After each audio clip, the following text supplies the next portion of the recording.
Lin Yun traversed the Xuantian Continent and was given an orphanage at the start. Raising orphans would grant him rewards. Having initially only wanted to coast through life, years later Lin Yun discovered that he had inadvertently nurtured a group of supreme empresses. On the Xuantian Continent, in the city beyond the boundaries. On the bustling streets people came and went, and from time to time figures flew past on swords up in the sky. At a street corner a young man in worn-out clothes stared blankly at the gate of a dilapidated courtyard. "Damn it, system, is this the orphanage you mentioned?" Not long ago he had transmigrated into this fantasy world and obtained a system. He had thought he could become a dragon-soaring, heaven-defying hero and shock the people of this world with a cheat's might. But the system only gave him an orphanage, saying that raising orphans would earn rewards. For example, if an orphan improved their cultivation, he would gain a hundredfold boost. If they learned a skill, he would gain tenfold proficiency. Pushing the door open, the courtyard was utterly empty and bare. The corner of Lin Yun's mouth twitched. "Damn, a fresh account. Don't mess with me. There's not even basic supplies." Ever since he had arrived a day ago, he had no money and hadn't even had a single meal. If this continued, he might become the first transmigrator to starve to death. Luckily, the system's voice soon rang out. "Congratulations. You have entered the orphanage of the city beyond the boundaries. You have received the buff Invincible Dean. You are invincible within the orphanage or within 50 meters of it. You have activated the novice quest. Adopt the first orphan. Quest reward unlocked the Living Quarters Novice Gift Pack." Lin Yun raised an eyebrow. Had he just seen something incredible? Invincible within the orphanage. Finally some good news. Otherwise, in this dog-eat-dog world, his orphanage would be flattened in no time. Now Lin Yun didn't want to dominate the world, he just wanted to live a stable life here. "Now all I need is an orphan." Lin Yun mused for a moment, then stepped out of the courtyard and back onto the street. In the past day, he had learned a bit about this city beyond the boundaries. This was a masterless city on the continent that didn't belong to any power. It existed in the cracks between the righteous and demonic paths, a place of chaotic order and mixed crowds. Moreover, in such a harsh environment, most orphans who survived were not good people. "I don't care about anything else, but they must know gratitude and repay kindness." This was Lin Yun's bottom line for adopting orphans. Otherwise, meeting an ungrateful wretch would instantly cure his low blood pressure. Suddenly, a nearby commotion caught his attention. "You dirty beggar, how dare you steal my spirit crystal pouch?" Among the crowd, a young man in splendid robes angrily waved a spirit crystal pouch. In front of him stood a dusty-faced girl, her face full of grievance and tears. "I didn't steal it. When I found it, this was all that was inside." "You mean I'm deliberately framing you?" "I didn't." The girl pursed her lips and sobbed quietly. Lin Yun pushed through the crowd and asked a passerby, "Brother, what's going on here?" The man glanced at Lin Yun and said helplessly, They say this little beggar found the Su young master's spirit crystal pouch on the road." And then the girl held the pouch and waited for him to come back. But when young Master Su arrived, he insisted the number of crystals inside was wrong and accused her of stealing. "If you ask me if she really wanted to take it, would she still wait here? He's just bored and picking on her." Even this man was disgusted by young Master Su's behavior, but he dared not offend him. But Lin Yun's eyes lit up with delight. In a place like this, there's still such a good girl. If she had taken the pouch and walked away, she could shed her beggar identity, but she chose not to. Even he admitted he couldn't do that. Lin Yun turned to look behind him, confirming that the orphanage was less than 50 meters away, and couldn't help but breathe a sigh of relief. This meant he was within the invincible buff range. "I'm too lazy to waste words on a stinking beggar like you. If you don't hand over the spirit crystals, I'll kill you right now." Young Master Su snorted coldly, and his guards surrounded the girl with murderous intent. In this city beyond the boundaries, killing a little beggar was no different from crushing an ant. I really didn't take them." The little girl's face was full of despair, but her anger and grievance were futile. Her thin figure was pitiable, but no one dared to speak up because of the Su family's power. Seeing her still refusing to produce the crystals, young Master Su said coldly, "Beat her. Beat her to death." At his command, one of the guards raised a spear to strike. The girl, terrified, curled up by the wall, but the expected pain never came. The little girl looked up in a daze and found a young man standing before her, his hand gripping the guard's spear. "Isn't it inappropriate for so many to bully a little girl?" Lin Yun looked at the crowd and spoke calmly. At that moment, the little girl felt as if she had seen her god. Young Master Su frowned and said coldly, "What the hell are you? How dare you meddle in my affairs?" Lin Yun shrugged and smiled. "Me? I'm just a passerby with a warm heart." Seeing himself being mocked, young Master Su became enraged. "You're looking for death. Kill him." He waved his hand, and the remaining guards all attacked. Being his guards, they were naturally not weak. But in an instant, Lin Yun struck out with a palm, unleashing a tide-like gust of wind. The guards were immediately sent flying backwards, crashing heavily against the wall and losing their ability to act. In the blink of an eye, Lin Yun appeared before young Master Su, smiling as he looked at him. "Anything else you want to say?" Young Master Su's pupils contracted. He was utterly shocked. Without hesitation, he dropped to his knees. Senior, I was blind. Please spare my life. Clearly he knew when to bend. Knowing he had hit a wall, he immediately begged for mercy, even if he planned to retaliate later. He had to survive first. Hand it over. Lin Yun stretched out his hand. The latter was stunned. What? Didn't you say the number of spirit crystals in the pouch was wrong? So what? Doesn't that mean the pouch she picked up isn't yours? Know this. You have a problem. Lin Yun raised an eyebrow, and the latter swallowed. No. He took out the spirit crystal pouch and handed it to Lin Yun. Lin Yun took it and said coldly, next time watch your dog's life. Get lost. Yes, thank you, Senior.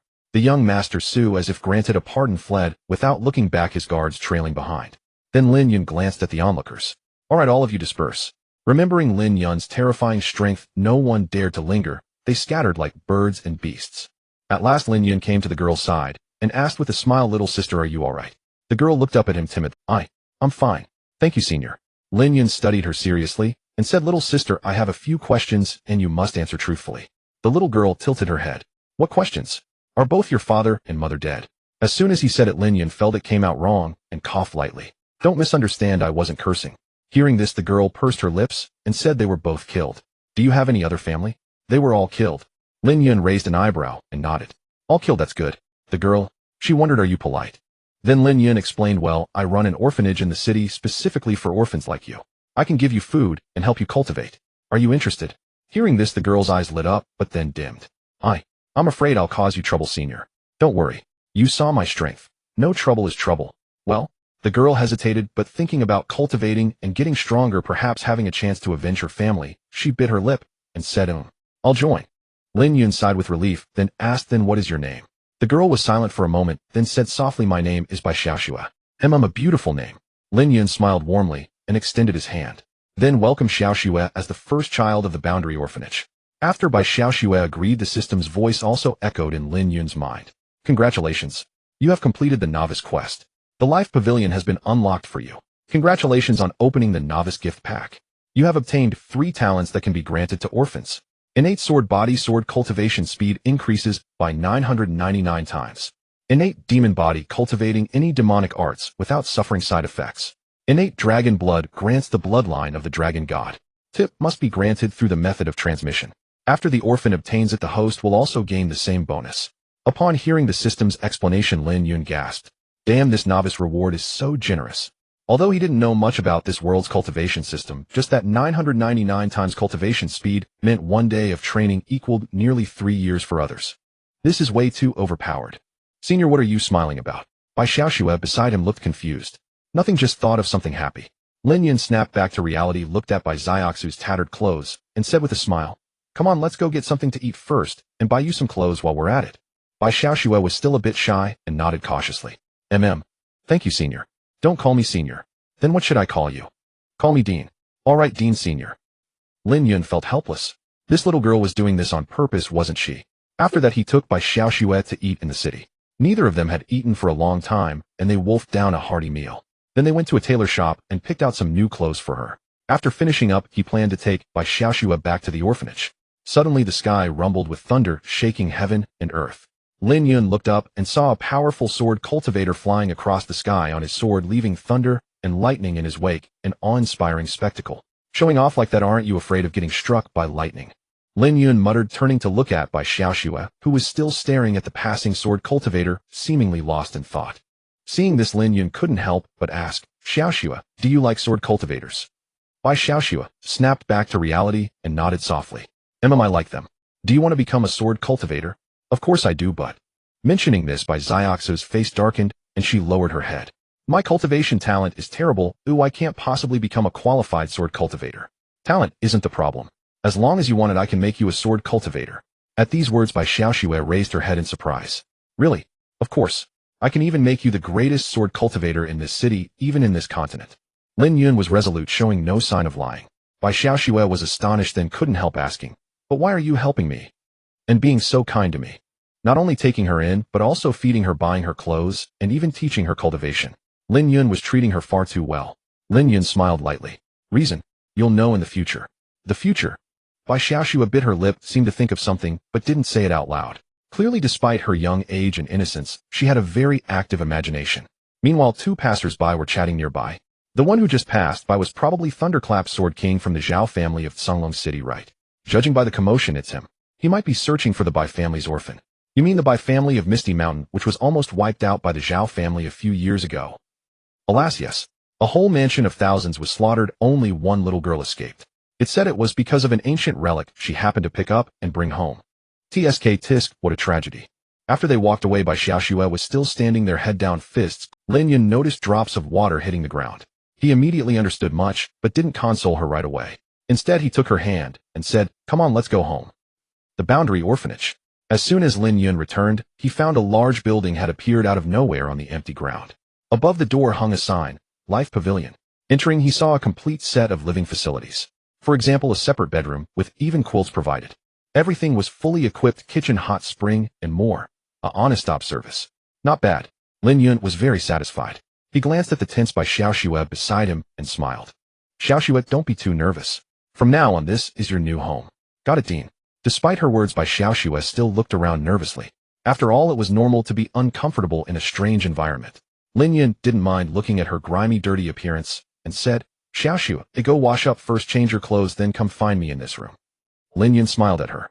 "I have something important to tell you later." What he referred to was naturally granting the talents.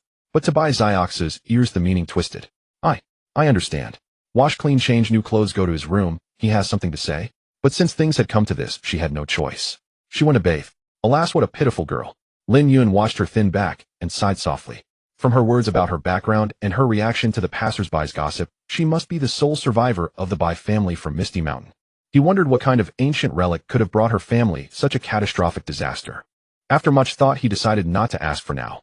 If the Bai family was indeed as the passers-by described, his inquiry would be like forcibly tearing open her wounds. Lin Yun waited in the bedroom. Before long, the sound of the girl's footsteps came from outside. "Dean, I'm done washing." "MMU." Lin Yun responded, but when he looked up, he was stunned. Before him stood a petite girl with exquisitely beautiful facial features. Her long hair was still wet, hanging behind her back, and with her white dress, she looked like a doll, a true beauty in the making. It was hard to believe this was the same dirty little girl from before. Lin Yun was dumbfounded. "Dean." Bai Xiaoxue bit her lip and called him tentatively. Lin Yun came to his senses and coughed lightly. "I didn't expect you to be so beautiful. Why did you make yourself look like that before?" Bai Xiaoxue bit her lip again. "If I didn't hide my beauty, some bad people would target me." "That makes sense. You're quite smart." Lin Yun nodded. With her looks, if not concealed, she could easily become a face that launches 1,000 ships. "All right, let's leave that aside. Let's talk business first." Seeing Lin Yun smile and mention of business, Bai Xiaoxue's body trembled. "Here it comes as expected." What business?" She still struggled. Lin Yun, sitting on the edge of the bed, smiled. "It's like this, I can directly grant you powerful cultivation talents." Hearing this, Bai Xiaoxue looked at him in surprise. How is such a thing even possible? A person's cultivation talent was determined from birth. Improving it later was as difficult as reaching the sky. She had never heard of anyone who could directly grant powerful talents to another. "You don't need to ask too much. In short, I can pave the way for you to become stronger. But your ultimate achievement will depend on your performance from now on." Lin Yun looked at her with a smile, trying to gain her. "My performance. I understand." She knew very well that she had nothing to give Lin Yun. The only thing she might offer was. But if she could become strong and avenge her family, she was willing to give everything. Lin Yun was still smiling. "Glad you understand. Now then, holy crap, what are you doing?" Stop. What do you mean by that?" Lin Yun was startled and quickly stopped her before things could escalate to an inappropriate scene. Bai Xiaoxue paused, then asked, "Isn't it you who said I should prove myself?" Lin Yun rubbed his forehead in exasperation. "What I meant is that your future achievements depend on your own efforts." "Ah, is that so?" Bai Xiaoxue's eyes widened in realization. "What else did you think?" I. Her frame stiffened and her face flushed crimson as she quickly turned around, pulling her half-removed robe back on, wishing she could vanish into the nearest crack in the ground. "I'm sorry, Dean, I thought." "Goodness, you scared me." Lin Yun sighed. She seemed so innocent, but her mind had wandered to such lewd thoughts. Then he spoke to the embarrassed Bai Xiaoxue. "All right, come sit here. This Dean will bestow upon you a talent." Bai Xiaoxue nodded repeatedly and sat down cross-legged. Lin Yun placed his hands on her back from behind and murmured, "System, grant her the innate sword body." At once a ding sounded in his mind. "Transfer in progress, 10% 20. Transfer complete." The process was swift, and before Lin Yun, her status panel appeared. Name Bai Xiaoxue. ID 0001. Cultivation none. Physique mortal. Orphan talent, innate sword body. Affinity 20. Rewards obtainable at 30, 60, 90, 100. Lin Yun nodded with satisfaction. "All done, Xiaoxue. It's successful." As he stood up, Bai Xiaoxue examined herself and asked in astonishment. Dean, that was so fast. I didn't feel a thing. Air. Lin Yun raised an eyebrow, feeling that her words carried an unintended double meaning. He cleared his throat. Anyway, try cultivating and see how it feels. Alright, I'll give it a try. Bai Xiaoxue remembered her own cultivation technique, closed her eyes, meditated, and attempted to breathe in the celestial energy. What she discovered shocked her. As she began cultivating, she sensed a torrent of spiritual energy surging. It's too fast. Too fast. Bai Xiaoxue was exhilarated. Her cultivation speed had increased nearly 1,000-fold compared to before. Unbeknownst to her, Lin Yun was even more astonished. Holy crap, this boost is insane. He wasn't referring to Bai Xiaoxue though, but the power rapidly expanding within himself. First, Bai Xiaoxue's cultivation received a 999x boost, then tenfold that was returned to him. In effect, Lin Yun was improving his cultivation at a speed 10,000 times faster than Bai Xiaoxue's original rate. 2 hours passed unnoticed. When Bai Xiaoxue opened her eyes again, they were filled with awe. I've actually reached the 4th layer of qi condensation. Even the most gifted prodigies were never known to reach the 4th layer in just a couple of hours. At this pace, she would soon be able to avenge her family. Xiaoxue, how do you feel? Hearing Lin Yun's inquiry, Bai Xiaoxue replied excitedly. It feels amazing. That's good. Lin Yun nodded calmly. Let me test you. Do you know the cultivation realm divisions of this world? Bai Xiaoxue nodded emphatically. Cultivators are divided into 9 realms, each with 10 layers. They are Qi Condensation Realm, Hotian Realm, Xuantian Realm, Transcendent Realm, King Realm, Emperor Realm, Tao Foundation Realm, Venerable Realm, and Heavenly Emperor Realm. Each realm has 10 layers. Is that correct, Dean? Correct answer. Lin Yun was inwardly astonished. He had just undergone 10 breakthroughs himself, meaning he was now at the 1st layer of the Hotian realm. He felt incredibly refreshed, as if everything in the world had become clear. This was what it meant to possess cultivation. If one Bai Xiaoxue could yield such results, he dared not imagine what would happen with more orphans under his care. As he was pondering, Bai Xiaoxue suddenly knelt before him, catching him off guard. Xiaoxue, what are you doing? She then kowtowed several times. This junior thanks the dean for granting me a cultivation talent. Alright, get up quickly. As someone raised under the red flag, Lin Yun couldn't bear this, and quickly helped her up. Then he looked at her seriously. Remember, Xiaoxue, as a human you kneel neither to heaven nor earth. Only your parents deserve your knees. Understand? Hearing this, Bai Xiaoxue was momentarily dazed, deeply moved. Yes, I understand. Lin Yun smiled and patted her head. I don't ask for much. Just be happy and don't turn into some rebellious disciple who attacks the master. Rest assured, Dean, I swear I won't. Bai Xiaoxue's expression was resolute. She now felt immense gratitude and even reverence for Lin Yun. The dean could bestow talents. This was nothing short of a miracle, as if an immortal had descended to the mortal realm. She was incredibly fortunate to be taken in by the dean. At that moment, Lin Yun glanced at the sky and smiled. Alright, Xiaoxue, it's getting late. Let's go eat first. Bai Xiaoxue nodded obediently. Her heart had already been melted by Lin Yun. Over the next 3 days, Bai Xiaoxue lived up to expectations, rapidly breaking through to the peak of qi condensation. In the outer city, she was considered a minor expert. As for Lin Yun, he was 10 times ahead of her, reaching the peak of the Hotian realm. While not overwhelmingly powerful, it gave him some means of self-preservation, and crucially, as long as he was within the orphanage, he was invincible. He had originally planned to buy a good sword technique for Bai Xiaoxue, but encountered an awkward problem. The continent's martial techniques were classified into Heaven, Earth, Mystic, and Yellow grades. Heaven grade techniques were nearly extinct, Earth grade ones were only held by top powers, and even Mystic grade ones were exorbitantly priced. The few spirit crystals left from young Master Subak then could only afford a yellow grade technique. Lin Yun barely managed to buy one, and gave it to Bai Xiaoxue to practice, lest she have cultivation without combatability. Lin Yun crouched in the courtyard watching Bai Xiaoxue diligently practicing the yellow grade sword technique, and sighed softly. Sigh, I need to figure out how to make money. Just as Lin Yun was racking his brains, a voice suddenly echoed in his mind.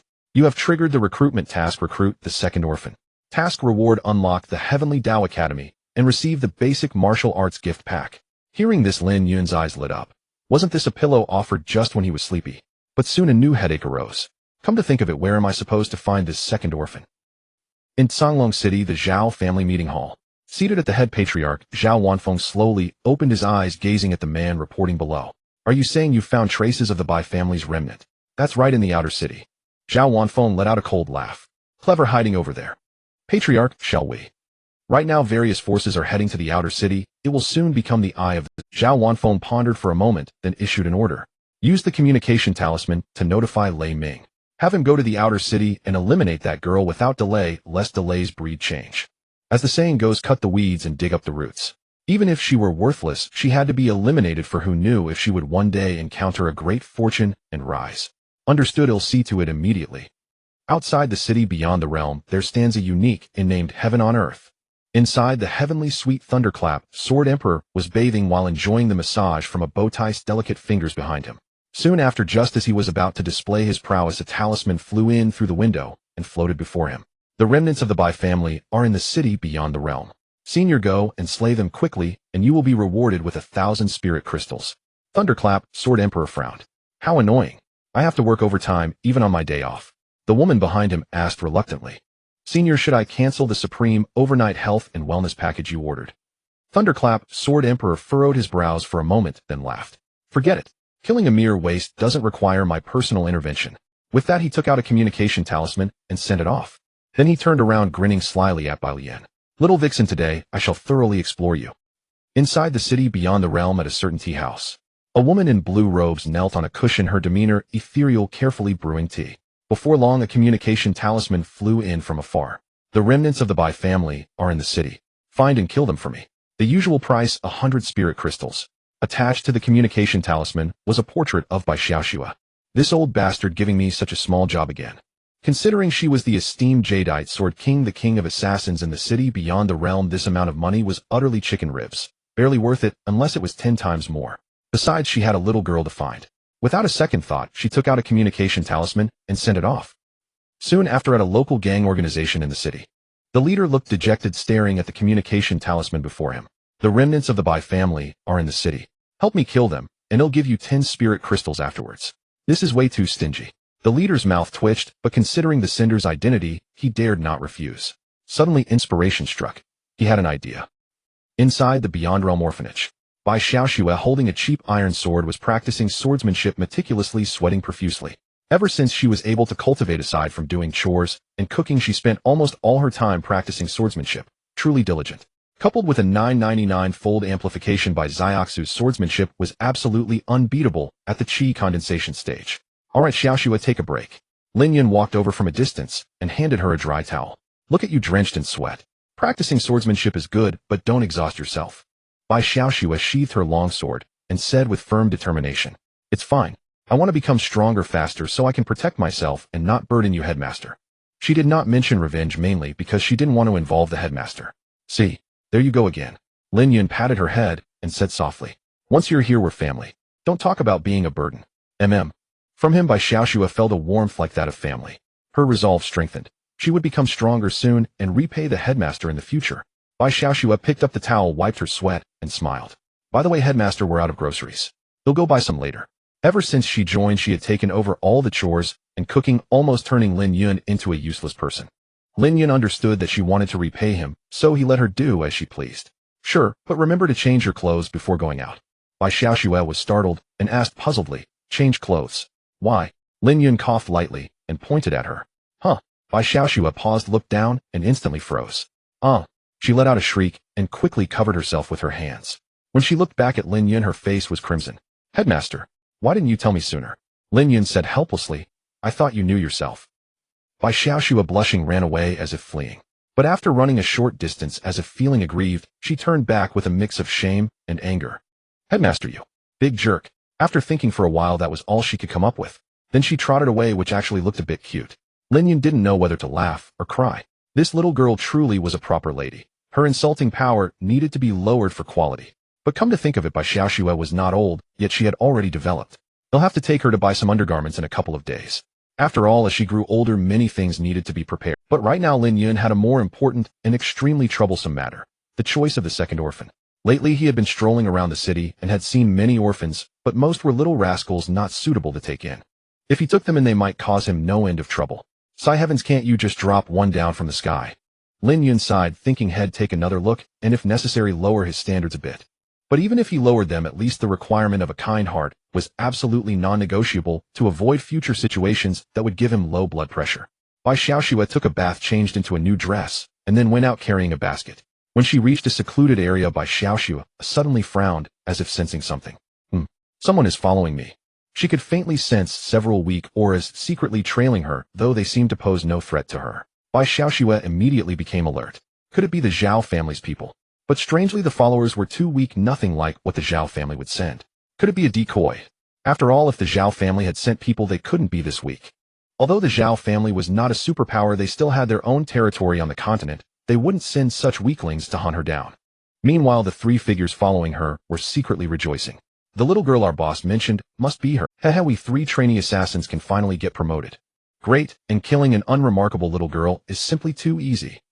But as soon as the words were spoken, one of them looked as if had seen a ghost. Wait, where did she go?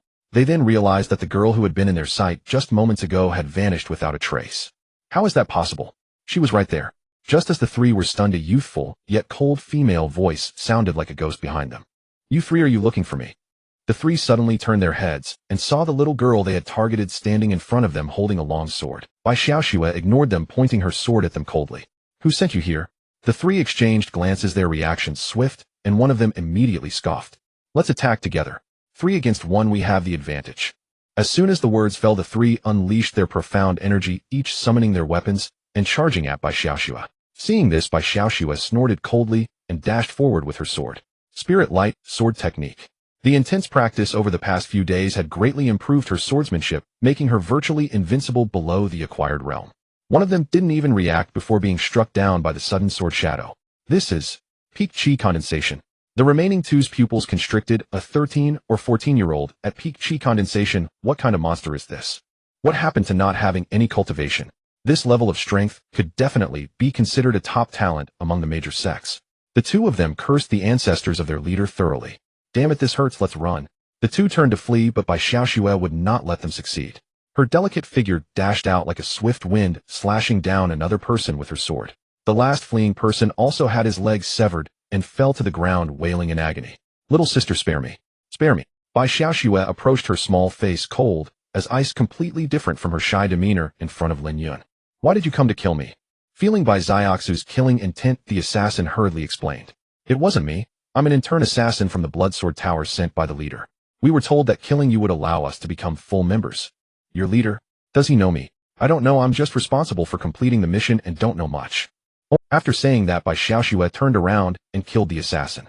Although she was inherently kind, she would never show mercy to those who sought to kill her. So this is what it feels like to kill. Bai Xiaoxue looked at the blood-soaked ground. Though she felt somewhat nauseous, there was more of an inexplicable excitement. Imagining one day avenging herself on the Zhao family, her heart grew even more joyous. Unknowingly, Bai Xiaoxue's smile gradually took on a twisted charm. However, she soon noticed that her skirt was stained with a lot of blood, and her little face showed a troubled expression. Oh no, my skirt is dirty. The director is going to be angry when I go back. In the Bloodsword Tower, the leader crushed the cup in his hand. What did you say? All three of them are dead. Yes, from the lingering fragrance and profound energy at the scene, it seems to be a female cultivator at peak chi condensation. Could it have been the target who did this? A black-clad man cautiously asked. Damn it, didn't we say she had no cultivation? The leader frowned and then asked, can we find out where she is? Don't worry, the girl has a mark on her, and it seems she hasn't been discovered yet. Very well, gather the elites within the organization, and later we will go kill her. Regardless of whether that person is the target, since she has killed our Bloodsword Tower's people, she must pay the bloody price. In the orphanage beyond the realm, Lin Yun was lying on a rocking chair, leisurely basking in the sun. Out of the corner of his eye, he caught sight of Bai Xiaoxue, who tiptoed in through the door with a basket of vegetables, seemingly afraid he would see her. Xiaoxue. Bai Xiaoxue's small face stiffened, revealing an awkward yet polite smile. Director, I didn't know you were here. She clutched her skirt, and it was this action that made Lin Yun notice something was off. He stood up and walked over to ask, what happened to your skirt? It's fine. Saying this, Bai Xiaoxue twirled around her skirt, flying, looking very cute. See, then why are you holding it? This? Bai Xiaoxue seemed a bit flustered, which made Lin Yun even more suspicious. Let me see. If you don't let go, I might have to do it myself. And no, don't. As Lin Yun was about to use force, Bai Xiaoxue had no choice but to release her hand. The skirt then fell away, revealing a large patch of bloodstains. Lin Yun was taken aback, immediately exclaiming, Xiaoxue, did you get your period? Bai Xiaoxue, worried about being scolded, froze for a moment. Period? I don't have a period. I mean, did you have your first period? First period? What is that? Now it was Lin Yun's turn to be stunned. This girl, how could she not know? He pondered whether he should give her a lesson on biological knowledge in the future. Wait, since it's not the first period, then what's the deal with this blood? Upon hearing this, Bai Xiaoxue lowered her head and weakly replied, I just killed someone. What exactly happened? After Bai Xiaoxue explained, Lin Yun frowned. I can't believe this happened. From her description, the Bloodsword Tower should be a local assassin organization, but he couldn't tell how strong they were. You did well. When dealing with those who want to harm you, you must retaliate fiercely. Bai Xiaoxue nodded, then pouted slightly with guilt. But I got the skirt you bought me dirty. Lin Yun couldn't help but chuckle. That wasn't the main point, right? But now he understood why she was tiptoeing earlier. He sighed, patted Bai Xiaoxue's head, and smiled. It's okay, the most important thing is that you return safely. Also, if nothing comes up, try not to go out recently. This concern warmed Bai Xiaoxue's heart. Okay, I understand, Director. I'll go change and cook. After receiving the Director's forgiveness, Bai Xiaoxue returned to her usual cheerful self.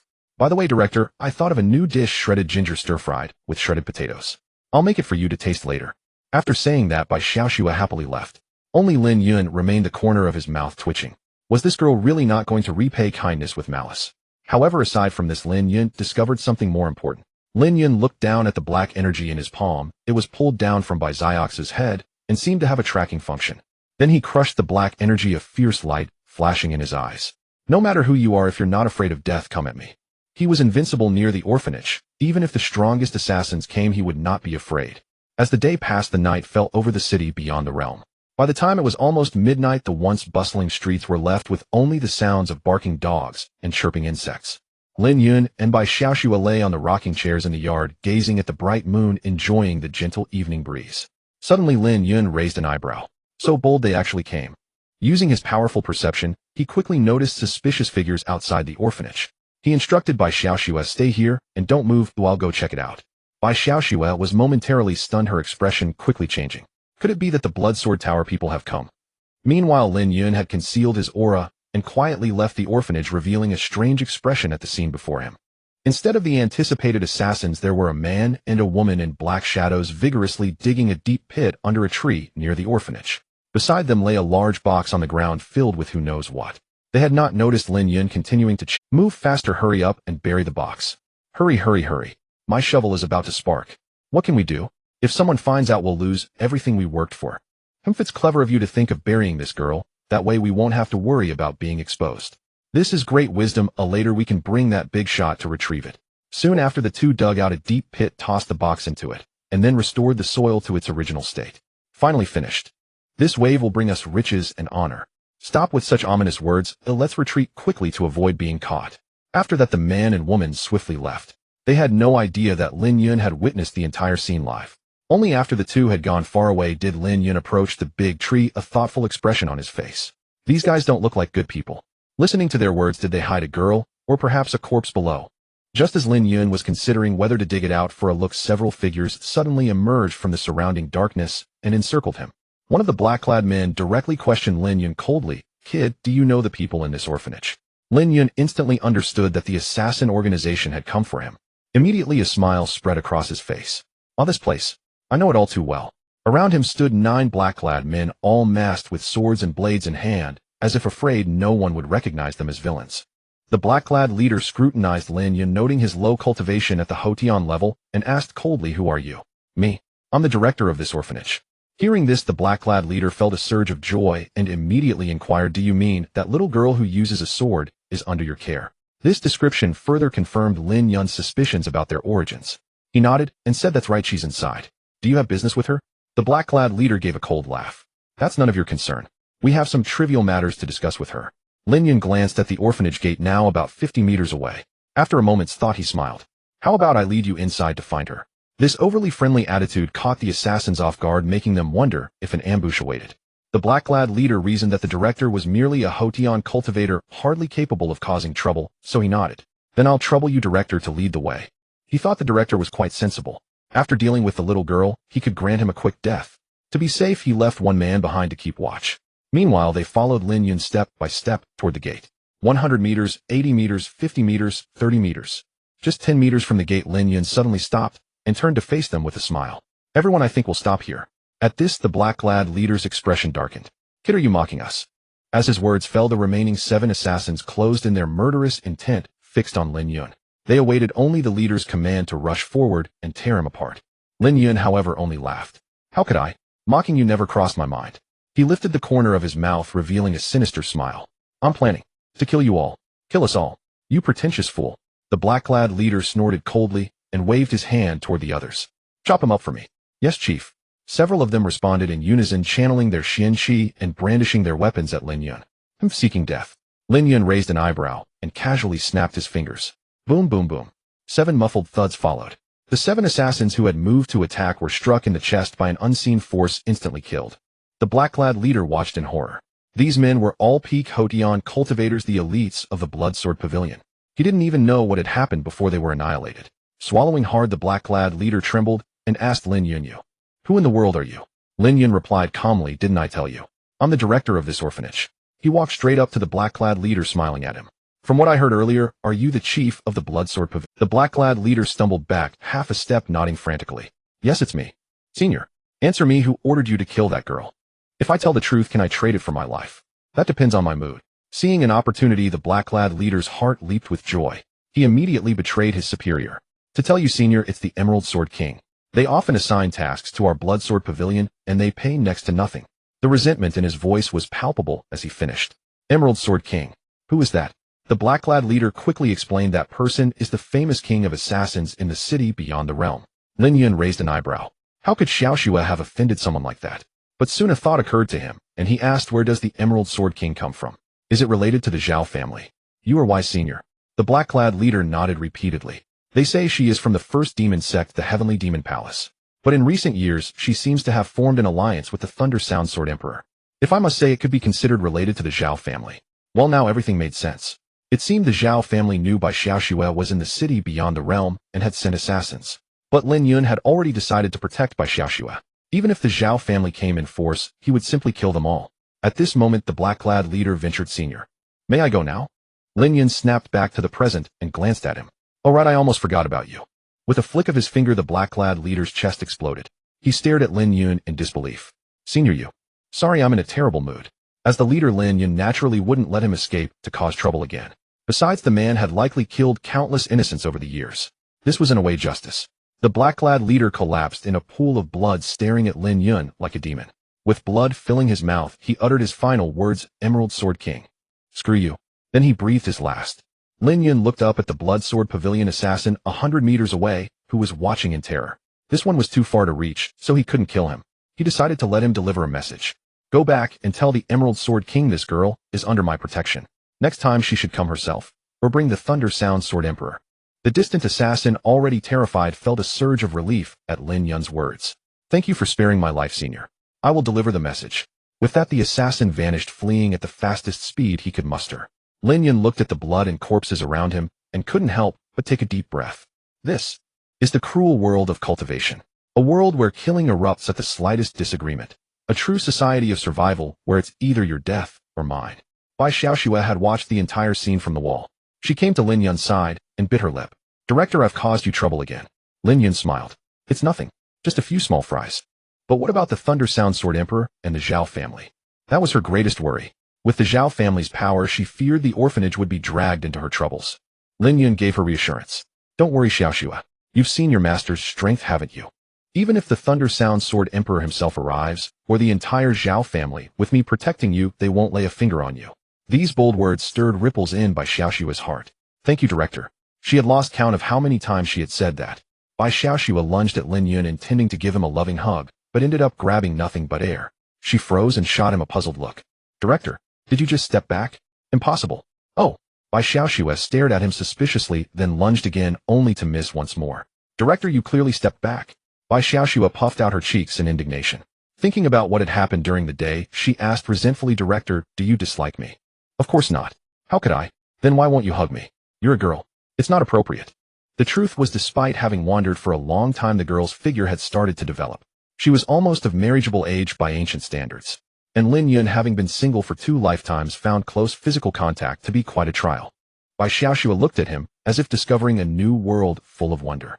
Also, the director is shy. She felt she had found Lin Yun's weakness. In a way, that was the truth, but how could Lin Yun admit it? "You're overthinking. How could I, the director, be shy around I'm not a child. My cousin was already married at my age." Bai Xiaoxue, unwilling to back down, put her hands on her hips and thrust out her chest, trying to show off her abundant bosom. Seeing this, Lin Yun sighed. "Xiaoxue, if a girl is so forward, it can be very dangerous if she meets a bad person." Bai Xiaoxue mumbled under her breath, "Of course I know that. It's not like I'm like this with just anyone." Only after saying it did she realize that the words sounded almost like a confession, which made her feel embarrassed. Lin Yun was taken aback. Huh? What did you just say? I didn't quite catch that. Bai Xiaoxue's face flushed, and she finally blurted out, I said the director is a big idiot. Lin Yun was utterly confused. How had he become an idiot again? Then Bai Xiaoxue changed the subject. Shouldn't we deal with these bodies first? No hurry. Lin Yun shook his head, his gaze settling on a large tree not far away. Instead of burying corpses, there's something more interesting waiting for us. Bai Xiaoxue asked with curiosity, what interesting thing? Just now 2 strange fellows buried a box in front. As he spoke, he had already brought Bai Xiaoxue to the big tree. Upon hearing this, Bai Xiaoxue frowned. Wouldn't it be improper for us to secretly touch someone else's belongings? At heart, she was still an extremely kind girl. Lin Yun, however, was different. He humped lightly and said, those 2 didn't look like good people. It seems they hid a girl's corpse under here. Ah, is that so? Bai Xiaoxue was startled. Meanwhile, Lin Yun had already started digging. Soon he unearthed the black box from earlier. Its surface material looked quite good, and it was secured with a large lock. To be safe, Lin Yun didn't open the box on the spot. Instead, he carried it into the orphanage and closed the door. Xiaoxue stepped back. I'm about to open it. Lin Yun was worried there might be traps inside. Although he wasn't afraid himself, he didn't want Bai Xiaoxue to get hurt. Be careful, director. Bai Xiaoxue obediently stepped back, maintaining a safe distance. She looked at the large lock and couldn't help asking, Director, we don't seem to have a key, do we? Upon hearing this, Lin Yun simply reached out and crushed the lock with ease. Then he turned to Bai Xiaoxue and said, Key? What key? Bai Xiaoxue muttered to herself, thinking that if they got caught, they'd have to pay a lot of money. Meanwhile, Lin Yun opened the black box. Only then did he discover that the inside of the box was etched with numerous miniature arrays apparently used to keep the box ventilated. But what drew the most attention was a little girl with purple hair curled up inside. She looked about the same age as Bai Xiaoxue, wearing a small black night suit. So there's actually a little girl hidden here. Lin Yun frowned, and Bai Xiaoxue couldn't help asking, Is she the corpse you mentioned earlier, director? I suppose so.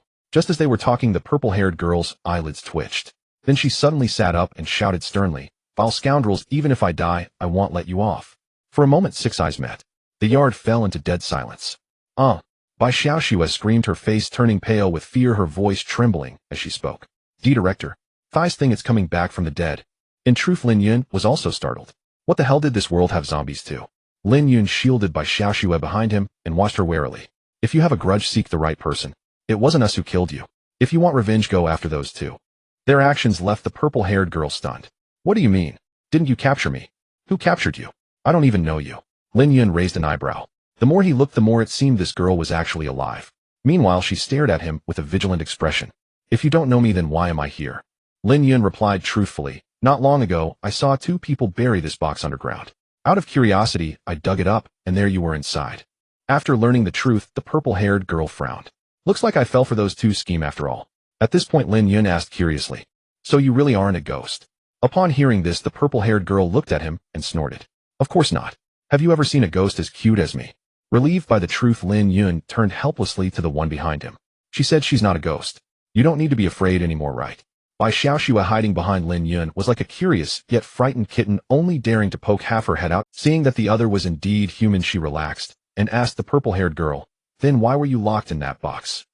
The purple-haired girl said coldly, Those 2 wanted to capture me to trade for Xian crystals. They must have been afraid of being discovered, so they locked me in here. So those 2 are human traffickers. Indeed, you could say that. They make a living by kidnapping and selling. Well, then they kind of deserve to die. Among all the criminals Lin Yun hated, human traffickers were definitely in the top 3. If caught, they should be hacked to pieces. Thus, he felt compassion for the purple-haired girl before him. Then he asked gently, Little girl, what's your name? Where do you live? The purple-haired girl promptly said, This lord. I'm called Qin Yu. Seeming to realize she'd misspoken, she immediately corrected herself and continued. As for home, I can't go back anymore. Lin Yun frowned and pressed further, What about your parents? They passed away when I was very young. So you've been wandering all along. Not exactly. I used to live with my grandfather, but he also passed away. When mentioning her parents earlier, her tone was calm, but when she spoke of her grandfather, there was a clear emotional tremor. Sorry, my condolences. Lin Yun sighed and then asked, So you're just drifting around now? I'm not drifting. Qin Yu immediately corrected him and said earnestly, This is called making the whole world my home. Lin Yun found it both amusing and baffling. Was there a difference between the 2 phrases? But on second thought, maybe the word drifting had touched upon her dignity. After pondering for a moment, Lin Yun tentatively asked, Since you don't have a fixed place to stay, I've set up an orphanage here, specifically taking in and nurturing homeless children. Would you be interested in staying? An orphanage? That's right where you are now. Upon hearing this, Qing Yu looked around, and then eyed Lin Yun. Don't try to fool me. The orphanages I've seen are all places where certain forces buy and sell children and train assassins. Clearly, although she was very young, she was well-informed, sharp, and highly vigilant. Seeing her doubt, the director Bai Xiaoxue stepped forward to defend him. The director is nothing like that. He's a good man, and he's been kind to me. He would never do something so despicable. With her heartfelt words, there was indeed some credibility. Then Lin Yun smiled and said, if I were really what you imagined, wouldn't I have already resorted to force against you?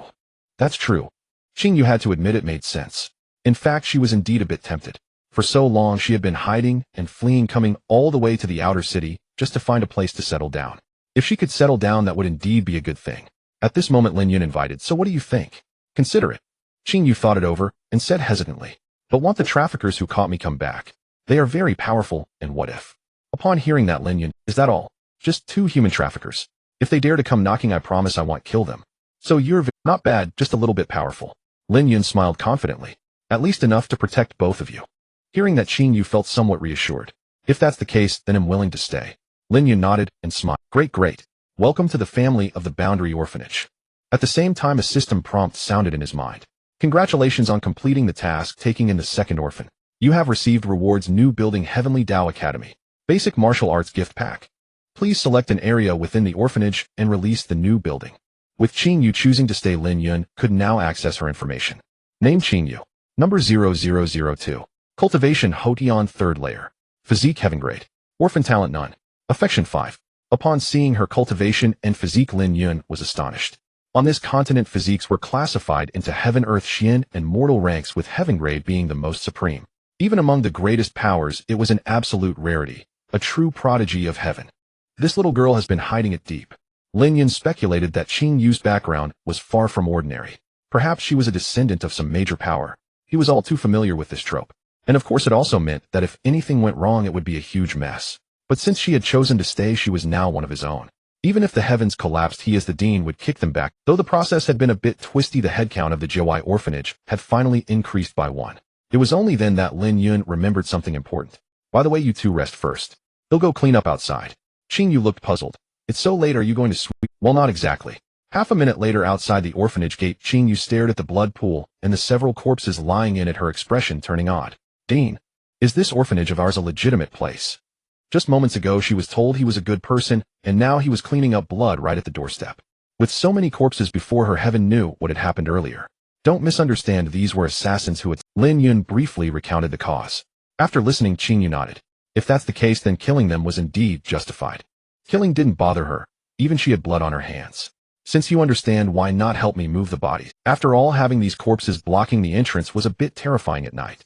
He then hauled them away and tossed them into a nearby thicket, piling them into a small mound. But disposing of the bodies became another problem. Lin Yun had little experience in corpse disposal. What do you think about burning them? Bai Xiaoxue shook her head. That would make quite a commotion, wouldn't it?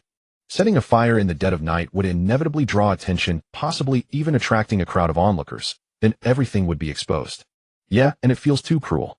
Qing Yu also refused, then pulled a small bottle from her pocket and said with a Dean, use this instead. She uncorked the bottle and poured the liquid onto the corpse, which immediately began. Instantly the flesh and bones were rapidly corroded, white smoke rising, and the air filling with a burnt odor, like strong acid. Lin Yun's mouth twitched. If burning was cruel, this was brutal. So terrifying. Bai Xiaoxue's face turned pale, and she clung to Lin Yun's sleeve, afraid to look. But the efficiency was undeniable. Within a minute, only black ash remained, which scattered with the wind. Then Qing Yu smiled at Lin Yun. How about it, Dean? This corpse-dissolving liquid works great, right? Cough well. It's effective, just a bit bloody. Compared to this, burning suddenly seemed quite gentle. Come on, we call that efficient. Now it was Lin Yun's turn to look at her oddly. So you carry this stuff around, and still have the nerve to ask if I'm a good... Anyone seeing this would think she was a hardened killer rather than a child. She was way too well equipped. Qing Yu, however, acted as if it were perfectly normal. I'm a girl traveling alone. It's only natural to carry quick body disposal tools, right? Fine, natural, very natural. Lin Yun sighed, feeling he might have taken in quite a troublesome little girl. Soon after, they filled back the large pit under the tree. Back inside the orphanage, Lin Yun assigned Qing Yu a dorm next to Bai Xiaoxue's room. It's getting late, you 2 should rest now. Lin Yun dismissed the girls. Too much had happened today. Even he needed time to digest it. In a quiet corner of the yard, Lin Yun found an empty space and released the Heavenly Dao Academy. The process resembled something from a certain Red Alert game. Soon Lin Yun looked at the elegant academy before him, and a description appeared in his mind. Heavenly Tao Academy, while reading inside comprehension and learning speed increased by 10,000. Tip: the basic martial arts gift pack has been delivered inside the academy. Seeing this effect, Lin Yun, 10000. That was a hundredfold learning enhancement. With this, leading a group of children to cultivate here would be amazing. He would never have to worry about them failing to learn martial arts again. Right, let's see what the gift pack contains. Lin Yun quickly entered. The academy's interior was elegant and ancient. He could already picture the beautiful scene of many children studying here. On one table lay 3 martial arts manuals. Lin Yun glanced through them. Earth-grade Supreme Sword Art, Remnant Wine Sword Art. Earth-grade Supreme Movement Technique, Snowfall, Without Trace. Earth-grade Supreme Divine Ability, Eye of Truth. After reading, Lin Yun nearly cried out. Holy moly, 3 Earth-grade, top-level martial arts. Based on his knowledge of market prices, each of these 3 manuals would fetch over 10 million Xian crystals at auction, and they were all in short supply. Tisk, this is a huge profit. Lin Yun couldn't wait to let Bai Xiaoxue and the others start cultivating. Meanwhile, in Qing Yu's room, moonlight streamed through the window onto the bed, illuminating Qing Yu's silhouette. She sat on the bed, gazing at a black jade pendant in her hand. Grandpa, as you instructed, I've settled in Jiuwei City. Qing Yu murmured, recalling the final words her grandfather spoke before his death. After a moment, she gently pressed the pendant to her cheek and closed her eyes. Then in a voice both soft and resolute, she said, one day, I will take back the heavenly demon palace. The city beyond the border was destined to be turbulent that night. In a tea estate on its outskirts, the Emerald Sword King, who was resting, was roused by a transmission talisman from the Bloodsword Pavilion. Assuming it was a task completion notice, she gave a light snort. Such efficiency, really rather slow. Yet when she saw the content, her expression shifted involuntarily. The target is under the protection of a powerful individual. The pavilion master and elites were annihilated in an instant, their methods unidentifiable. Suspected to be an Emperor Realm cultivator. She knew the Bloodsword Pavilion master's strength. He possessed the 7th heaven of innate stage, while the other elites were close to the peak of the postnatal stage. Even if she herself struck, she dared not claim she could slaughter them all in an instant while leaving no trace of her methods. This crucial intelligence the Thunderclap Sword Emperor had failed to mention. That old bastard is trying to set me up. The Emerald Sword King scoffed. She, a peak King Realm cultivator, was to kill someone under the protection of an Emperor Realm powerhouse, and offered only 100 mystic crystals. Does he take me for a courtesan to be toyed with at will? She gave a contemptuous hum, then took out a transmission talisman and sent it. The target is guarded by a powerful figure whose cultivation is at the peak of the Emperor Realm. Kindly seek another expert. As she sent the talisman, a knock came at the door. The Emerald Sword King frowned and said coldly, "Who is it?" "Senior, it's us." A man's voice came. Then a woman spoke respectfully, "Senior, the little girl you were seeking. We have captured her." At these words, a sharp glint flashed in the Emerald Sword King's eyes. She moved to the door almost instantaneously, and as she came out, she asked eagerly, Where is she now?" "In the supreme room of the heavenly pleasures." The Thunderclap Sword Emperor stared at the talisman before him, his aged face instantly darkening. Damn it, an Emperor Realm peak cultivator. Logically, he should have gone to verify the truth personally. Yet on second thought, what if it were true? He might not even leave alive. After deliberation, he too took out a transmission talisman and sent it. In the Zhao Manor of Songlong City, Zhao Wanfeng sat at his desk reading the talisman from his trusted subordinate, his face ashen. The target is accompanied by a suspected Dao Foundation expert. I fought with all my might, but ultimately could not prevail and retreated. Now I am in deep reflection. What kind of joke is this? Where could a Dao Foundation expert come from in the city beyond the border? Zhao Wanfeng furrowed his brow. A Dao Foundation expert, one who grasped the power of the great Dao, was a terrifying figure capable of annihilating an entire sect single-handedly. Even across the entire continent, such beings were apex powerhouses. Previously, he had never heard of such an expert in the city beyond the border. The trusted subordinate in front of him pondered and asked, could it be that this person has also come for the treasure of the city beyond the border? If you put it that way, it's not impossible. Zhao Wanfeng was thoughtful, but he couldn't figure out why such a person would be with Bai Xiaoxue. Then the subordinate asked, Patriarch, shall we still make a move? Make a move, my arse. Do you plan to ask the Grand Elder to go and kill them? Zhao Wanfeng snorted. Although his Zhao family also had a Dao Foundation expert, there was only one. If they deployed him lightly, and something went wrong, the Zhao family would be finished. Forget it, let's leave her alone for now. Given her cultivation talent, she won't pose any threat to the family for decades. Understood, Patriarch. The subordinate nodded and remarked with some emotion, but this city beyond the border is really lively. Many first-rate powers have sent people, even the Heluan Valley and the Tianma Palace. Hearing this, Zhao Wanfeng sneered. Isn't that quite interesting? In the end, if they start fighting over the treasure, this excitement will become even more amusing. The subordinate looked curious and asked, "Patriarch, what exactly is this legendary treasure? Shouldn't we go and seize it?" Facing the subordinate's doubt, Zhao Wanfeng narrowed his eyes and said naturally, "The opportunity to become an emperor." The next morning Lin Yun was still sleeping soundly in his room when he was abruptly startled awake. "No, no, no, don't come near me." Lin Yun sat up abruptly, saw the empty room, and breathed a sigh of, thank goodness it was just a dream. Just now he had dreamed that Bai Xiaoxue and Qin Yu both insisted on marrying him. Worse still, they demanded he choose one of them or else they would kill him. It was absolutely terrifying. Strange, why would I have such a bizarre dream? Lin Yun sighed. He figured that with Xiaoxue's gentle character, she would never do such a Yandra thing.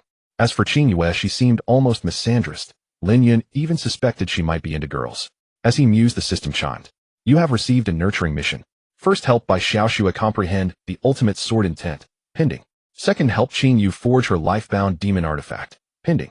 Mission rewards Orphan Talent 3, a Director Talent 1. Looking at the new tasks Lin Yun raised, good heavens, are these missions too difficult? Over this period he had gained a complete understanding of this world's cultivation system.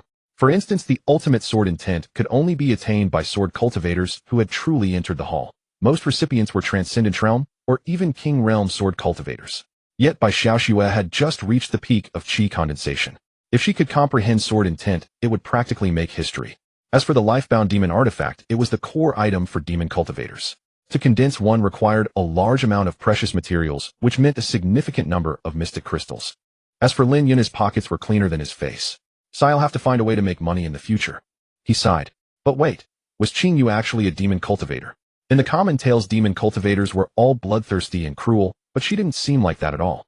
Forget it, he'll gradually get to know her better later. After all, there was plenty of time. For now he had more important things to do. As soon as Lin Yun stepped out, he saw Qin Yu sweeping the yard, and Bai Xiaoxue squatting by the pond washing vegetables. Seeing him approach, Bai Xiaoxue looked up with a smile. "Director, you're awake. I'm about to prepare lunch." Watching the two girls busy with their chores, Lin Yun felt a twinge of guilt. Lately he had done little but eat and sleep, occasionally pondering life. He had a nagging feeling that someday he would be reduced to a good for nothing. Looking at them, he cleared his throat and said, "Both of you come over here. The director has 3 superb martial arts techniques to teach you." Hearing about techniques, Qin Yu remained calm, but Bai Xiaoxue eagerly rushed over. "Director, have you bought new techniques again?" Sort of." "Great. What grade are they? Yellow grade? Or perhaps mystic grade?" After all, the first time they received only yellow grade techniques. This time, if it could be mystic grade, she would be. As for earth grade techniques, she didn't even dare to imagine them. Such techniques were extremely precious even across the entire Dongzhou. Qin Yu, on the other hand, was very calm for a simple reason: she had already learned several techniques, all of which were low-grade earth grade. Even a top-grade mystic grade technique placed before her would not earn a glance. Just then Lin Yun gave a mysterious smile. Not mystic grade, but 3 earth grade top-grade techniques. As her words fell, the two women stood frozen in place. "You? What did you say?" They both doubted their own ears. 3 earth grade supreme martial skills. "Dean, you're not joking, are you?" Seeing their disbelief, Lin Yun directly handed over 3 books. Half a minute later, each held one, their mouths agape in shock. These are truly earth grade supreme martial skills." Qin Yu looked up incredulously, asking Lin Yun, "Dean, where did you get these?" "I said a kind person gave them to me. Would you believe that?" Hearing this, Qin Yu's face twisted with disbelief. "How is that possible? Who would be so generous as to give you such precious martial skills?" 3 earth grade supreme martial skills. What did that mean? If even one of them leaked out, it would cause the entire realm beyond city to fight over it until rivers of blood flowed. Even within the Demon Heaven Palace, after thousands of years of accumulation, they only possessed 5 such, yet here so casually 3 appeared before them. Lin Yun said with a faint smile, "Don't worry about where these martial skills came from. They are legitimate. Just focus on practicing them with peace of mind." This made Bai Xiaoxue extremely uneasy. She waved her hands repeatedly. "No, Dean, I dare not accept these 3 skills. They are far too precious." If she accepted them, even selling herself to the Dean would not be enough to repay this debt of gratitude. Lin Yun smiled gently and patted her shoulder. Still being so formal. "We're family now. Why worry about value? Besides, Xiaoxue, you don't want to fail in avenging your family in the future, do you?" These final words finally moved Bai Xiaoxue. The kindness of the gift deeply touched her, tears welling up. "Thank you. Thank you, Dean." Lin Yun patted her head and smiled. "Xiaoxue, you are going to be the #1 swordsman in the future. You can't cry so easily." I won't cry." Hearing his words, Bai Xiaoxue obediently wiped away her tears, her gaze growing ever more resolute. In her heart, she had already decided that after avenging her family, she would devote everything to the Dean to repay this boundless grace. At the same time, the system prompt sounded in Lin Yun's mind. Bai Xiaoxue's affection level has exceeded 30, currently 57. You will randomly receive 1 Dean talent. Hearing this, Lin Yun felt excited. The affection had finally risen. Then came the reward. What powerful thing would he get? Congratulations. You have received the Dean talent, Overlord Aura. Overlord Aura, when activated, it makes you look formidable. Note non-aggressive. After reading the effect, Lin Yun's mouth twitched. Seriously, it could only intimidate, not harm. Was it trying to make him a swindler? Forget it, I'm almost at 60. The next one will be better. What truly surprised him was how much Bai Xiaoxue's affection had jumped. From 28 to 57, more than doubled. He wondered what would happen when it maxed out. Would it become like the dreams he had? At the thought, Lin Yun couldn't help but. Meanwhile, Qingyu finished inspecting the skill and asked curiously, Dean, I've only just arrived. Are you sure you want to give this to me? Aren't you afraid he'll take the skill and run away? Lin Yun just chuckled at her doubt. What's there to fear? Once you enter this orphanage, I treat everyone equally. Whether it's Xiaoxue or Xiaoye, you're both my wings.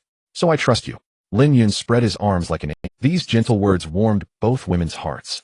Even the sharp-tongued Qingyu felt a surge of respect, pursing her lips and saying, Thank you, Dean. Unlike Bai Xiaoxue, she didn't show her emotions outwardly, but silently etched it in her heart. Then Lin Yun instructed with a smile, the skills are yours now. Practice hard and strive to master them as soon as possible. I will work twice as hard. Bai Xiaoxue nodded vigorously. Seeing this, Lin Yun relaxed. After all, once they learned the skills, he would gain tenfold proficiency, far faster than cultivating on his own and much easier. So in the afternoon, the 2 women set out to begin their respective training. Before that, Lin Yun called Qingyu aside. Xiaoye, I have something to ask you. Qingyu, still delighted with the Earth Grade Supreme skill, nodded. Sure, Dean, what would you like to know? You're a demon cultivator, aren't you? At this, Qingyu's smile froze. Nevertheless, she nodded. Yes, I am a demon cultivator. She expected Lin Yun to scold her or show disgust, but he simply continued asking. Then let me ask you, what difficulties do demon cultivators face on their path of cultivation? Clearly, Lin Yun intended to plan Qingyu's future career. Difficulties for demon cultivators? Qingyu paused and said, no particular difficulties. Demon arts are efficient by nature and quite friendly to those with poor talent.